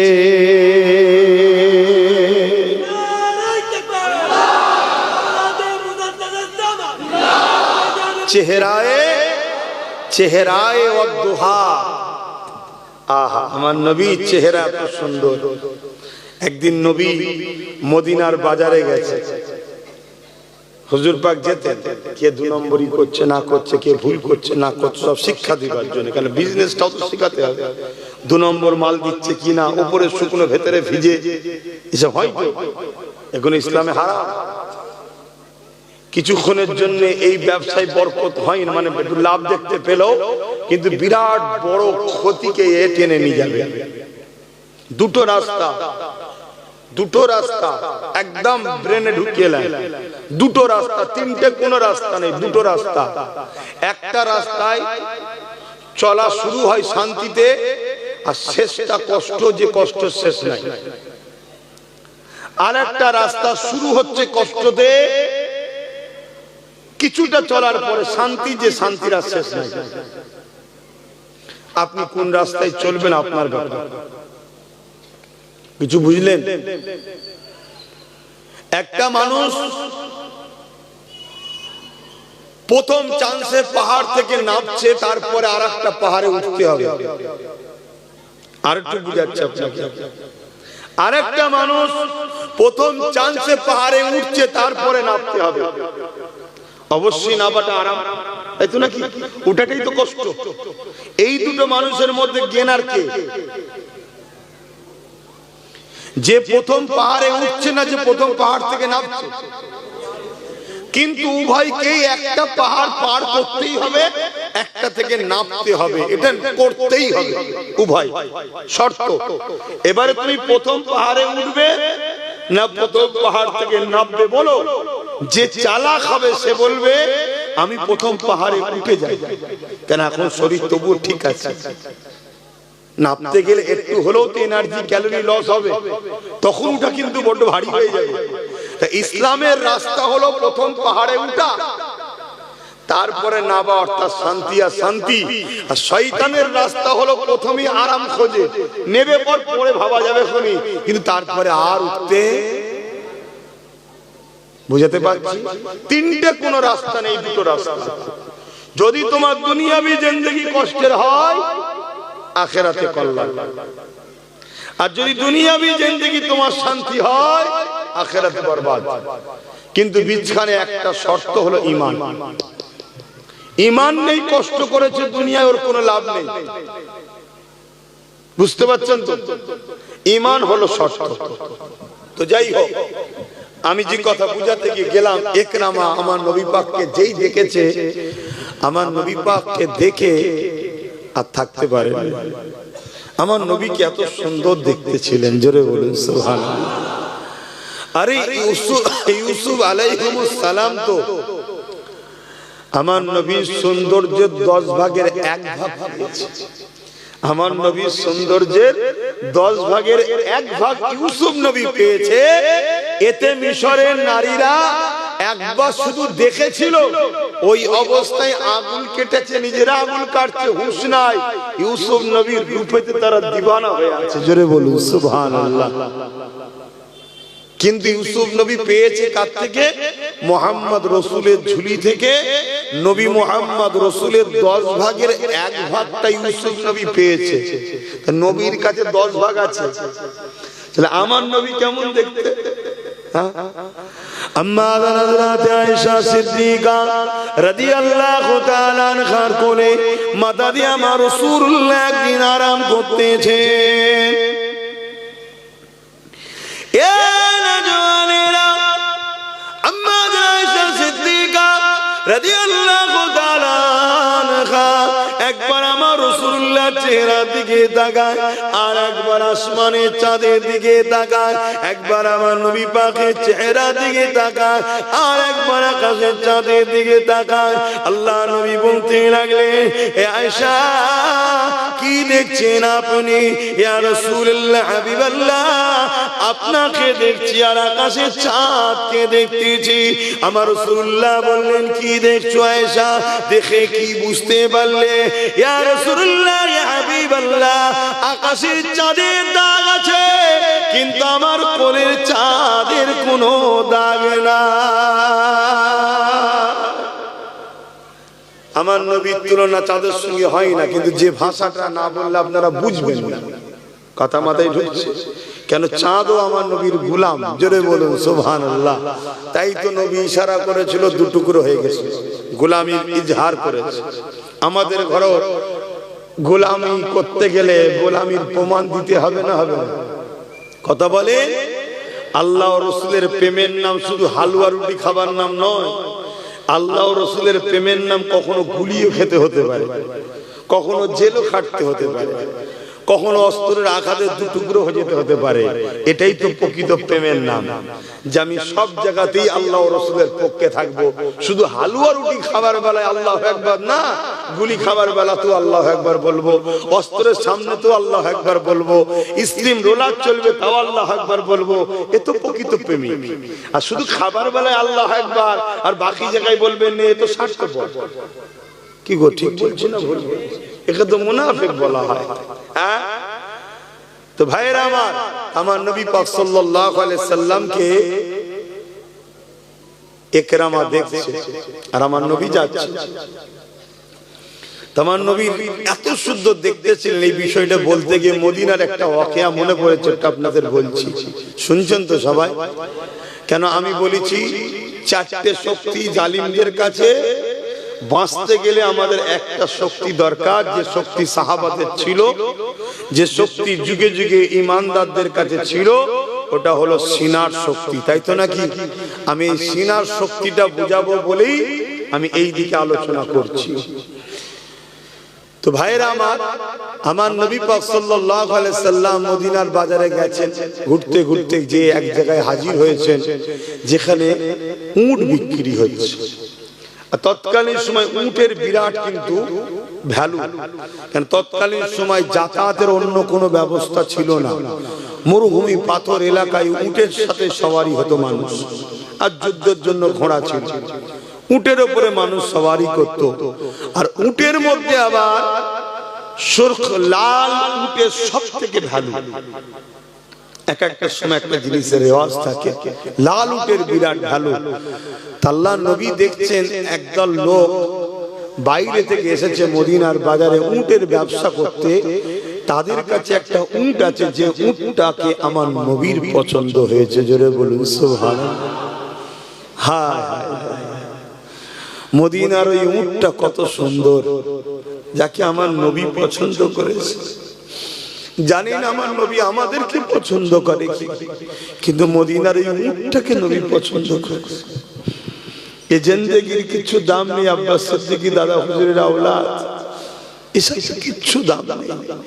যদি নবী পছন্দ করে তবে দাম, কারণ নবী যাকে পছন্দ করবে আমার আল্লাহ তাকে পছন্দ করবে। হাই রে উট, তোর কত বড় কপাল। আশরাফুল মখলুকাত, হয়তো মানুষ বলবে মানুষ তো আশরাফুল মখলুকাত, কিন্তু আপনারা কোরআনের ওই আয়াতটা পড়েননি? আল্লাহ কোরআনে বলছে উলাইকা বালহুম আদাল, মানুষ হচ্ছে চতুষ্পদ জন্তুর থেকেও নিকৃষ্ট। ওটা পড়েন, শুধু আশরাফুল মখলুকাত বলছেন, নিকৃষ্টও তো মানুষ। আশরাফুল মখলুকাত কে? যাকে নবী পছন্দ করেছে। জোরে বলুন সুবহানাল্লাহ। তখন সে উটের থেকেও দামি, কিন্তু নবী যদি পছন্দ না করে তাহলে সব থেকে নিকৃষ্ট, উটের থেকেও খারাপ। তা মদিনার ওই উটটাকে যখন শুনেছি বা পড়েছি বা বলি, মনে পড়ে হারে তুই কত সৌভাগ্যবান, আমি আশরাফুল মখলুকাত হতে পেরেছি কি এখনো জানি না। আমার নবী পছন্দ করে কি আমি জানি এখন? জানি না, তবে একটু একটু নমুনা পাই। হুজুর তার দরবারে আমায় ডেকেছে, আমার কাছে মেহমান হয়ে আয়। মদিনা শরীফ আমায় নিয়ে গেছে আমার নবী, তার দরবারে হাজিরি করিয়েছে। আল্লাহ মক্কায় কার ঘরের কাছে নিয়ে গেছে, আয় আমার ঘর দেখবি আয়। এ থেকে একটু একটু নমুনা পাওয়া যায়, কিন্তু তারপরও যেভাবে উটটা পেয়েছিল ওভাবে তো পেলাম না। উটটাকে আমার রাসূলের পছন্দ হলো। জোরে বলুন সুবহানাল্লাহ। আল্লাহ নবী উটের মালিকদের বললেন, তখনকার সময় একটা উটকে 4জন 5জন মিলে বিক্রি করতো, পয়সা কম তো, 4জন 5জন মিলে কিনেছে, যা লাভ হবে 4-5 জন ভাগ করবে। এখনো অনেক সময় হয়, কুরবানির সময় দেখবেন একটা বড় গরুকে 5 জন মিলে খরিদ করেছে, 1 লাখ টাকা দাম। কথা বুঝেছে? 5 কুড়ি সব 20,000 করে দিয়েছে, বিক্রি হলো 1.5 লাখ টাকা। বুঝাবার জন্য বলছি, কুরবানির সময় মানুষ সুন্দর দেখে, পয়সা দেখে না, ওই সুযোগে ধরেন একটু ইনকাম হয়ে যায়, 1.5 লাখ টাকা দাম। তাহলে কি হবে? সবাই 10,000 টাকা করে লাভ পেয়ে গেল, 5 জন মিলে ব্যবসা করছে। আল্লাহর নবী বললেন, এই উটটা কি আমাকে দেয়া যাবে? একটা দামের কথাও হলো, সবাই বলল হ্যাঁ দেব। আল্লাহ নবী বললেন, পয়সা কিন্তু আমার কাছে এখন নাই। আমি পয়সা বললাম কেন? এই ভাষাটা আপনারা বুঝবেন। তখনকার সময় স্বর্ণ মুদ্রা চলতো, কথা বুঝে আসছে? ওটা বললে অনেকে বুঝতে নাও পারে, পয়সাটা চট করে বুঝিয়ে যাবে। তো পয়সা আমার কাছে এখন নাই, আমি কিন্তু ঘরে গিয়ে পাঠিয়ে দেব। সবাই বলছে হ্যাঁ আপনি নিয়ে যান, আপনি নিয়ে যান। দড়ি আমার নবীর হাতে দিয়েছে, নবী দড়ি নিয়ে চলে যাচ্ছে। সবাই আমার নবীর দিকে তাকিয়ে আছে, জোরে বলুন সুবহানাল্লাহ।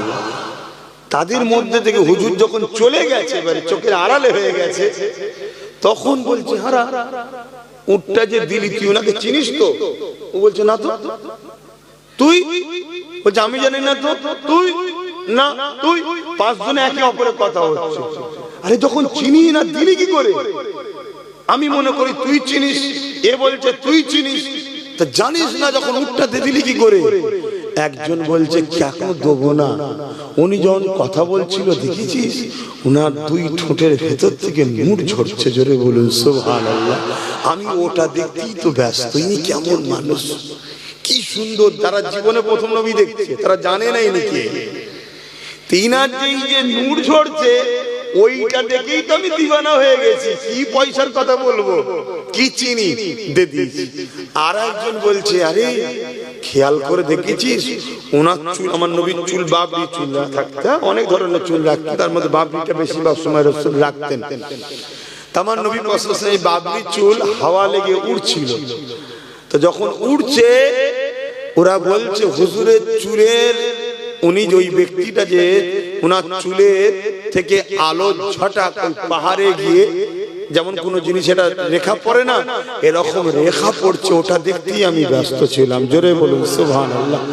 এক একজন এক একটা আমার নবীর মুখের চেহারা তারিফ করছে। পাঁচজনের যখন তারিফ হয়ে গেছে তখন একজন বলে উঠছে যা আমাদের উটটা মনে হয় গেল, মানে চুরি হয়ে গেল, আর পাবো না পয়সা। চেনে না তো কেউ, জানে না তো কে নিয়ে গেছে, কোথায় গেল, কার কাছ থেকে পয়সা নেবো, কেউ আর ফিরে আসে নাকি? ওই সময় তাঁবুর ভেতর থেকে একজন মহিলা আওয়াজ দিয়েছে। যে মহিলা ছিল ওই গোত্রের সর্দার। আগেকার সময় ব্যবসায়ী যেত, একটা গ্রুপ যেত, তার একজন সর্দার ছিল। সে সর্দারের কন্যা, কোন কোন কিতাবে আছে তার পরিবার, যাই হোক কন্যাটাই ধরছি। কন্যা সে আওয়াজ দিয়ে বলে যে খবরদার, উট হারিয়ে গেছে বলবে না, উটের পয়সা পাবে না বলবে না, আমি তোমাদেরকে বলছি উট নিয়ে চিন্তা করোনি। তখন এরা পাঁচজন বলছে যাক, কেউ তো উনাকে চেনে, চিন্তা নেই। তখন ওই মহিলা গিয়েছে বলছে আরে ওনাকে আমিও চিনি না, জোরে বলুন সুবহানাল্লাহ। তাহলে জিম্মেদার হলেন কেন? বলছে উনার কথাবার্তা, চাল চলন, আখলাক বলছে উনি কখনো প্রতারণাকারী হতে পারে না, জোরে বলুন সুবহানাল্লাহ। তো উনি যদি পয়সা না দেয়, আমি এই কথা চলছে এমন সময় আমার নবীর এক সাহাবী এসে বলছে উটের মালিক কারা? তারা বলছে আমরা। কেন, কি হয়েছে? না আমাদের হুজুর উটের পয়সা দিয়ে। কে উনি? বলছে চতুর্দিকে দেখতে পাচ্ছ না খেজুর গাছ, এটা মদিনা শরীফ, উনি হলেন আখেরি নবী মুহাম্মদুর রাসূল, জোরে বলুন সুবহানাল্লাহ।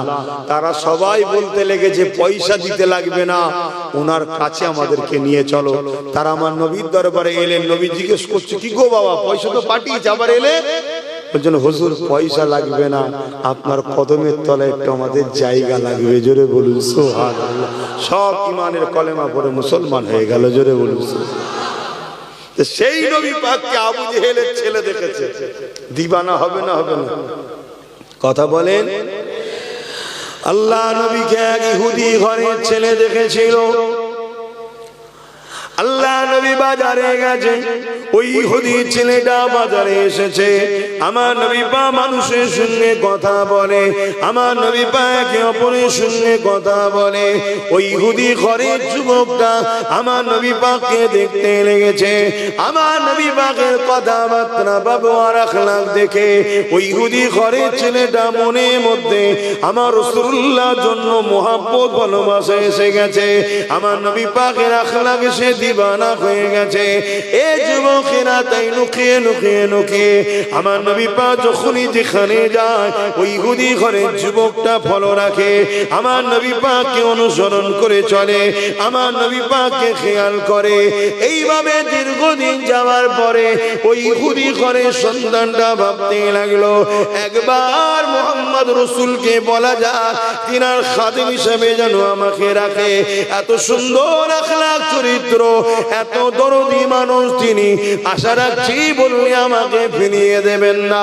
আল্লাহ নবী আগে আসলো, ওই ইহুদিটা আগে এসে বলতে লাগলো, হে আব্দুল্লাহর বেটা মুহাম্মদ সাল্লাল্লাহু আলাইহি ওয়াসাল্লাম, আমি ইহুদি ঘরের যুবক, আপনার কথাবার্তা ব্যবহার আখলাক আমাকে বড় ভালো লাগে, আমি আপনার সাথে থাকতে চাই, আপনি সফরে যাবেন আপনার সাথে যাব, আপনার সঙ্গে উঠা বসা করব, তবে একটা শর্ত হলো আমি আমার বাপ দাদা ধর্ম ইহুদি ছাড়ব না।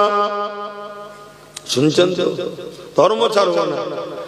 আল্লাহ নবী মুচকে হাসলেন, হেসে বলছে ঠিক আছে বাবা, তাই থাকো তুমি আমার সাথে। জোরে বলুন সুবহানাল্লাহ। যুবক নবীর সাথে আছে, একদিন যাই, দুদিন যাই, 3 দিন যাই, 1 বছর, 2 বছর, 4 বছর, 7 বছর নবীর সাথে আছে। ওর কাজ ছিল শুধু নবীর সাথে ঘোরা। নবী ওনার ওই ইহুদি ঘরের ছেলেকে কোনো দিনের জন্য কোনো হুকুম ফরমাস কিচ্ছু বলতেন না। কিন্তু যখনই নবী মদিনার নবাবী শরীফে ঢুকতো, ইহুদি যুবকটা নবীর জুতোটা নিয়ে বুকে করে দাঁড়িয়ে থাকত। যখন প্রথমবারে হুজুর ঢুকতে গেছে আল্লাহ নবী কাছে, ও তখন দরখাস্ত করেছিল, হুজুর আপনার মতো মানুষের যদি জুতোটা আমি বইতে পারি নিজেকে ধন্য মনে করব, এই কাজ থেকে আপনি আমাকে মাহরুম করবেন না। যে যা বলে আপনি সবার জন্য সব দেন, আপনি বড় দয়ালু, মানে রাহমাতাল লিল আলামিন, কিন্তু সে তো জানে না, সে তার ভাষাই বলছে, তা আপনি আমাকে এই সুযোগটা দেন। আল্লাহর নবী বললেন ঠিক আছে বাবা, তোমার যখন মনের ইচ্ছা। তো একদিন হুজুর নবাবী শরীফ থেকে বেরোচ্ছেন, আর ও প্রতিদিন জুতো লাগিয়ে দিত পায়ে, আর দেখছে জুতোটা অন্য সাহাবী দিচ্ছে। আল্লাহ নবী বলে উঠলেন, বাবা সাহাবী রে, তুমি জুতা দিচ্ছ, আমার সেই ইহুদি ঘরের যুবকটা কোথায় গেল?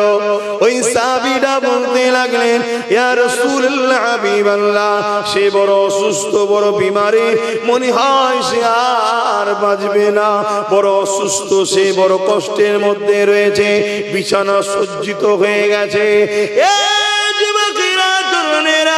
আল্লাহ নবীর কথাটা শোনার সাথে সাথে ওই ইহুদি যুবককে দেখার জন্য নবী আমার ইহুদির বাড়িতে চলে গেল। আল্লাহ নবী ওই জায়গায় চলে যাওয়ার পর ওই ইহুদিটা, আমার ঘরের ছেলেটা, আমার নবী পাককে দেখে উঠে বসে পড়ল। আল্লাহ নবী গিয়ে তার মাথাতে হাত দিলেন, হাত দিবার সাথে সাথে নবী আমার হাতটাকে টেনে নিলেন। টেনে নিবার পরে বলেছিলেন, বাবা ছেলে, যুবক তুমি আমাকে বড় মহব্বত করো, আমার সাথে তুমি দীর্ঘ 7 বছর করেছো বাবা, বলতে পারবে তোমাকে আমি কোনো দিনের জন্য কোনো ফরমাস, কোনো কাজ, কোনো কথা বলেছি যেটা করো? কোনো দিনের জন্য বলেছি? যুবক বলছে না। কোন জোর দিয়েছি কোনো কাজে? যুবক বলছে না। কোন রকম হুকুম করেছি? যুবক বলছে না। তবে বাবা ছেলে, তুমি আমাকে বড় ভালোবাসো, আমি রাসূলুল্লাহ তোমাকেও ভালোবেসেছি, তাই আমি নবী চাই তুমি পরকালে আমার সঙ্গে জান্নাতে যাবে। তবে বাবা আল্লাহর নিজাম তো পাল্টানো যাবে না বাবা, আমি রাসূলুল্লাহ বলি, আজকে দিনে তুমি একটা কথা শুধু দিল থেকে একবার বলে দাও, আমি নবী জামিনদার হয়ে যাচ্ছি, কবর থেকে নিয়ে জান্নাত পর্যন্ত নিয়ে যাবার জন্য আমি রাসূলুল্লাহ তোমার দায়িত্ব নিয়ে নিলাম। কি কথা বলতে হবে? একবার দিল থেকে বলো, লা ইলাহা ইল্লাল্লাহ মুহাম্মাদুর রাসূলুল্লাহ, আল্লাহ ছাড়া কোনো ইলাহা নাই, আমি মুহাম্মদ আল্লাহর প্রেরিত রাসূল, এটাকে তুমি মেনে নাও। ইহুদি যুবকটা আমার নবীকে একবার দেখে আর বাপের মুখের দিকে তাকায়। কেন? বাপ ছিল তৎকালীন সময় ইহুদি ধর্মের একজন বড় আলেম পণ্ডিত মানুষ ছিল। তাই বাপের মুখে দিয়ে তাকাতে লেগেছে, আব্বা কি বলবে। ওই সময় বাপ বলতে লেগেছে, এ বাবা ছেলে, বাপের মুখের দিকে কি তাকাচ্ছি?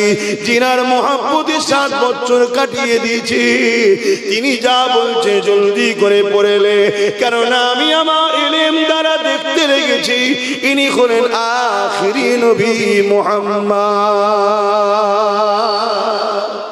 সাল্লাল্লাহু আলাইহি ওয়াসাল্লাম।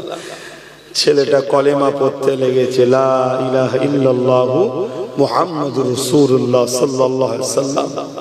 সঙ্গে সঙ্গে ইন্তেকাল হয়ে গেল। ইন্না লিল্লাহি ওয়া ইন্না ইলাইহি রাজিউন। আল্লাহ নবী সাহাবাদের বললেন, গোসল দাও, আমি নবী এই ছেলেটার জানাজা পড়ব। জোরে বলুন সুবহানাল্লাহ। নবী ইমামতি করলেন, জানাজা পড়লেন। হাই রে কপাল, কি কত বড় কপাল বলুন তো, কত বড় কপাল। গৌসুল আজম বড় পীর সাহেবের থেকেও বড় কপাল, খাজা গরিবের নওয়াজের থেকেও বড় কপাল, মুজাদ্দিদ জামান দাদা হুজুরের থেকেও বড় কপাল। কেন? ওই যুবক আর সাধারণ যুবক নাই, এখন তিনি সাহাবী হয়ে গেছে। জোরে বলুন সুবহানাল্লাহ। আর সাহাবীদের সম্মান কত? নবীদের পরে, শুনছেন তো, নবীদের পরে। আর সাহাবাদের পরে ওলিয়া উলিয়া গৌস কুতুব সব পর পর তফকা আছে। চিন্তা করে নবীর প্রেমটাকে কোথা নিয়ে গেল, বুঝতে পারছেন? হ্যাঁ, শুধু মরণের শেষ সময়ে একবার নবী বলল, একবার বল। তা তোমাদের দিলে যদি সত্যি নবীর প্রেম থাকে, ঠিক সময় হলেও দেখবেন সব পরিবর্তন হয়ে যাবে। এই ভুল বলছি? সব পরিবর্তন হয়ে যাবে। আর নবীর প্রেম যদি না থাকে, আমি যে বলছিলাম না, জিততে গেলে সিনার পাওয়ার, সিনার পাওয়ারটাই হলো দুটো জিনিস দ্বারা হয়, আল্লাহর ভয়, নবীর প্রেম ও আদব। জোরে বলুন সুবহানাল্লাহ। তাহলে বলুন, সেই নবীকে একরামাত আবু জেহেলের ছেলে দেখছে, দিওয়ানা হবে না হবে না? আমার এই পয়েন্টটা মনে আছে তো নাকি? অসুবিধা হচ্ছে? আর একটুখানি বলি, 8টায় ছেড়ে দেবো। তারপরে আল্লাহ করে নামাজ পড়বো। নামাজের পর বসিরহাট হুজুরের আওলাদ আসবে ইনশাআল্লাহ, তিনি আলোচনা করবেন। তাই তো আছে তো? এই কমিটির ছেলেরা কোথায়? কারা জলসা আছে তো? উনি আসবে তো? কথা হয়েছে, আসবে ইনশাআল্লাহ। কেন আমি নিজে থেকে বলে দিলে তো হবে না, কমিটিকে একটু শুনতে হবে। কেন কখনো কখনো অসুবিধা হয়, হয়তো বলে দিতে পারে যে বাবু আমি যেতে পারছি না, আমি প্রচার করে যাচ্ছি, কথা খারাপ হয়ে যাবে না? ওই জন্য একটু কমিটিকে জিজ্ঞেস করে নিতে হয়। ভাইরা, নওজোয়ান তরুণেরা, এ নবী পাকের প্রেমিকেরা, আবু জেহেলের ছেলে ইকরামা যখন আমার নবী পাককে দেখতে পেল, আর দূরে থাকতে পারল না। সম্পর্ক কিন্তু পাড়ার দিক দিয়ে ভাই ভাই ভাই, কথা বুঝে আসছে না? এ নওজোয়ানেরা ছুটে এসে আল্লাহ নবীকে বুকে জড়িয়ে ধরলো। ইকরামা আবু জেহেলের ছেলে জড়িয়ে ধরেছে, কিন্তু কলেমা তখনও পড়েনি, ঈমান তখনও আনেনি। এই খবরটা আবু জেহেলের কাছে চলে গেল। এ আমাদের সর্দার, তুমি আইন করেছো মুহাম্মদ রাসূলের কাছে যে যাবে তার জন্য মৃত্যুদণ্ড। আবু জেহেল বলল, হ্যাঁ আমি আইন করেছি, আর আমার আইনকে পাল্টাবে কে? আমার হাতে রাজ ক্ষমতা, আমি পাওয়ারে রয়েছি। এ যুবকেরা ওই সময় বলতে লাগলো, এই আইন কি সবার জন্য না বিশেষ বিশেষ লোকের জন্য হবে? আবু জেহেল বলতে লাগলো, না সবার জন্য। মক্কার যদি অন্য কোন সর্দারও হয়, আমার নবীর কাছে যে যাবে তাকে মৃত্যুদণ্ড দেওয়া হবে।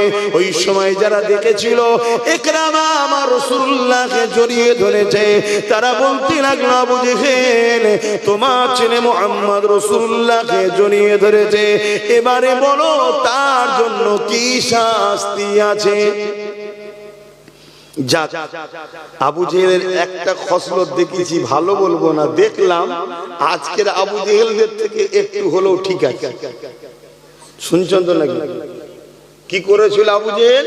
ছেলেকে ডেকেছে, শুনছি নাকি এই ব্যাপার? বলছে হ্যাঁ বাবা। আরে আমি বুঝতেই পারলাম না, হুজুরকে দেখার পরে কেমন যেন একটা হৃদয় ওনার জন্য ভাব ভালোবাসা এসে গেল, আমি গিয়ে ওনায় জড়িয়ে ধরে ফেললাম। আবু জেহেল বলছে কিচ্ছু করার নেই, আমাকে লোক আর মানবে না যদি আইন ফাইসাল্লা না দিই। তুমি আমার ছেলে তো কি হয়েছে, যাও মৃত্যুদণ্ড ঘোষণা করলাম। আর আজকের জালিমরা কি করে, নিজের দলের লোক যাই করুক, যদি রেপও করে দেয় কোটি কোটি টাকা খরচ করে উকিল লাগিয়ে তাকে ছাড়াবে, কিন্তু জালিমের বিরুদ্ধে বিচার। এ থেকে আবু জেহেল একটু হলেও ভালো ছিল। নাউজুবিল্লাহ, ভালো বলা ঠিক নয়, তারপরে এদের থেকে ভালো বলতে চাইছি। এখানে কি ভাষা উচ্চারণ করলে বুঝবেন আমি তো বুঝতে পারছি না। কথা বুঝে আসছে, দুই মন্দর মধ্যে তুলনামূলক কথা বুঝে। অথচ কিন্তু এরা আবু জেহেলের শিষ্য, কিন্তু এখন এরা আবু জেহেলকেও ওভারটেক করতে। কথা বুঝে আসছে। যেমন ফেরাউন আর শয়তানের একদিন আলোচনা হচ্ছে, বিশাল আলোচনা হতে হতে হঠাৎ দুই শয়তানে ঝগড়া লেগে গেছে। ফেরাউন এক শয়তান আর ইবলিস আর এক মেন শয়তান। ফেরাউন কিন্তু ইবলিসের শিষ্য। ফেরাউনকে ফেরাউন বানিয়েছে কে?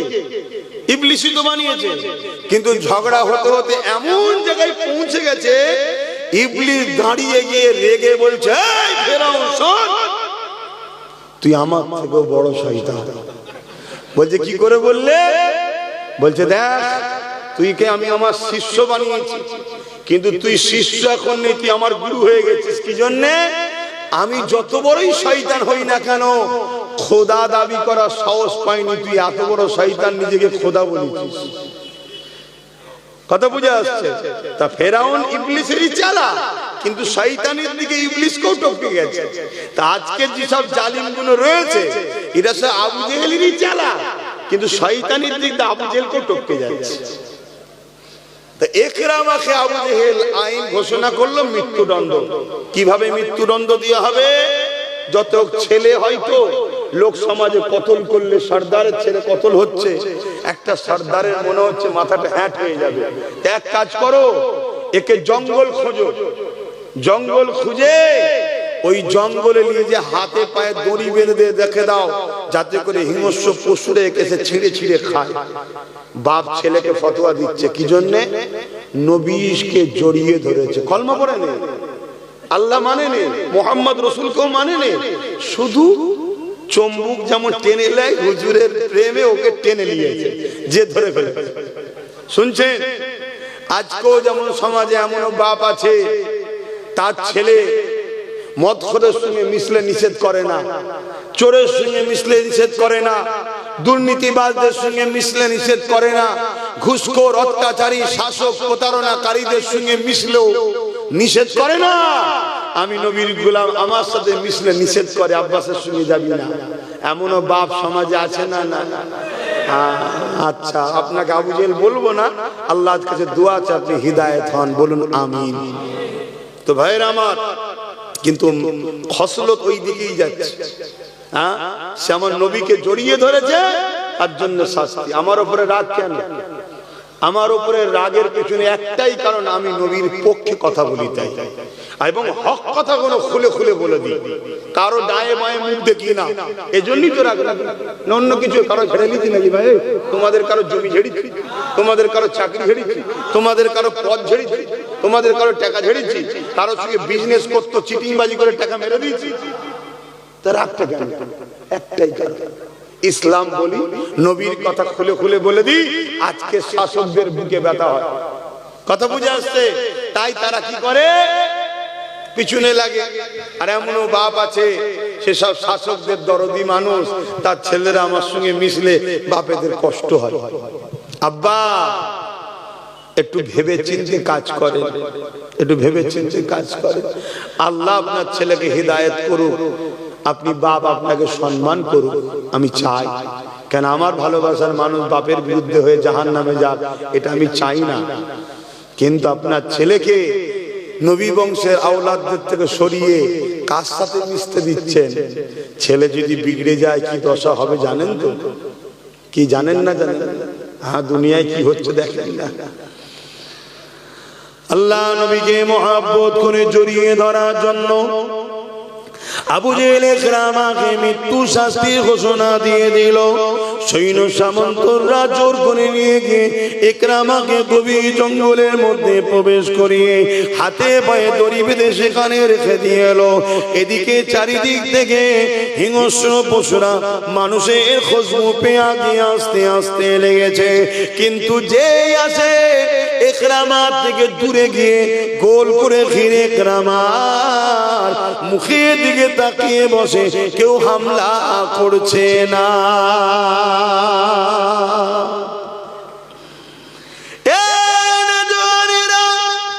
নিজেকে চিনতে শেখো, সিনার পাওয়ার বাড়াও। ইকরামা কিন্তু কলেমা পড়ে নে, ইকরামা আবু জেহেলের ছেলে, আল্লাহ মানে নে, নবী মানে নে, তথাপিও জঙ্গলে এসে গেছে, হিংস্র পশুগুলো আসতে লেগেছে, তাকে কিন্তু খেতে চাইছে না। গোল করে সে ঘিরে বসে ইকরামার দিকে তাকিয়ে রয়েছে। ঠিক এমন সময় ইকরামা বলে উঠলো, হে আল্লাহ পাকের সৃষ্টি মখলুকেরা, কেন তোমরা আমাকে খাচ্ছ না? কেন তোমরা আমাকে কেন ভোগ করছো না? এই জঙ্গলের পশুরা, হিংস্র পশুরা, কেন তোমরা আমাকে খাচ্ছ না? এই জন্যে কি জন্যে খেতে দেখছো না?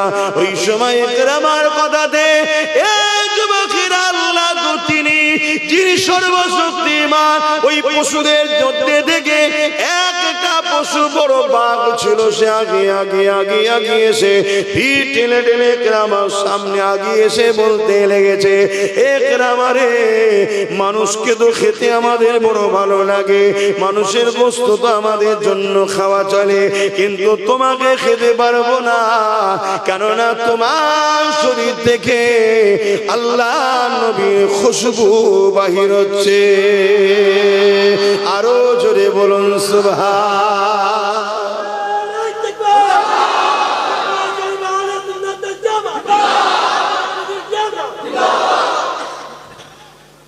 আমি সব জায়গাতে বলছি, এখানেও বলছি, আমার স্লোগান জলসাই দেবে না, আল্লাহ দেবে, নবীর দেবে, দিন ইসলামের দেবে, দাদা হুজুরের দেবে। শুনছো তো? কেন এখন বিরাট সব স্লোগান লিবার জন্য সব পাগলা হয়ে যাচ্ছে। আমি না ওই লোভে পড়ে যাই, দরকার নেই বাবা। কথা বুঝেছে? জলসা দিন ইসলামের হোক, আল্লাহ ও রসুল এবং যার ওসিলা করে বাংলার মানুষ দিন ইসলাম পেয়েছো, মুজাদ্দেদ জামান দাদা হুজুরের স্লোগানটা দিও। কথা বুঝে আসছে?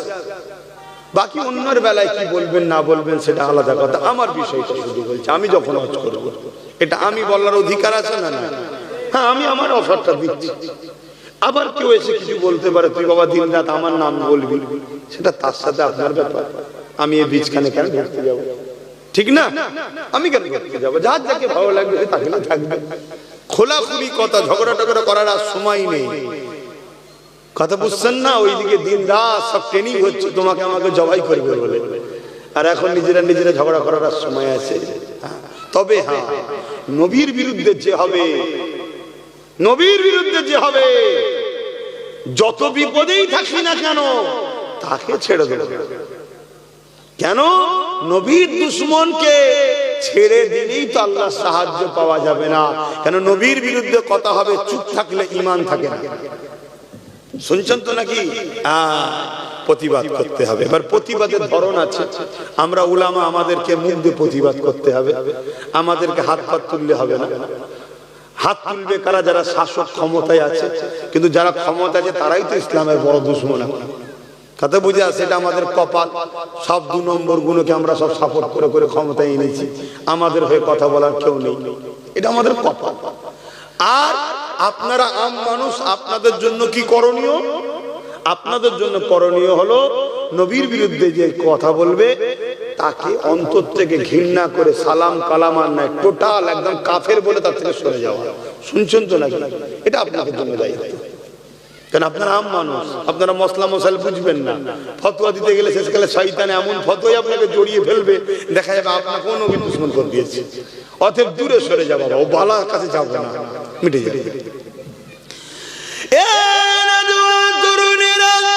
ইকরামাকে যখন এইভাবে ওই বাঘটা এসে বলতে লেগেছে, এ আল্লাহর বান্দারে, তোমাকে অবশ্যই খেয়ে নিতাম আমরা, কিন্তু তোমাকে আমরা খেতে পারবো না, তোমাকে খাওয়া আমাদের জন্য হারাম হয়ে গেছে। কেননা তোমার শরীর থেকে আল্লাহ নবীর খুশবু আসছে। ভেবে দেখো তো যুবকেরা, বাপেরা, মায়েরা, বোনেরা, যে ইকরামা কলেমা পড়েনি, আবু জেহেলের সন্তান হবার পরও আমার নবী পাককে একবার জড়িয়ে ধরেছে, নবীর শরীরের খুশবু তার গায়ে লেগে গেছে। এর জন্য যদি জঙ্গলের বাঘ না খেতে পারে, যদি সত্যি তোমার আমার দিলে নবী থাকে, সত্যি যদি তোমার আমার দিলে আল্লাহ থাকে, সত্যি যদি তোমার আমার দিলে নবীর প্রেম ও আদব থাকে, তাহলে জঙ্গলের বাঘের কি ক্ষমতা আছে তোমাকে আমাকে খেতে পারবে? কথা বলছো না তো, ক্ষমতা। কিন্তু কই, চলো না দেখি একবার ট্রাই করে, যাবে কেউ? হ্যাঁ, কেন খেয়ে ফেলবে? তাহলে স্বীকার করতে আমাদের সেই মহব্বত নেই যেটা মহব্বত রাখা দরকার, তাই তো নাকি?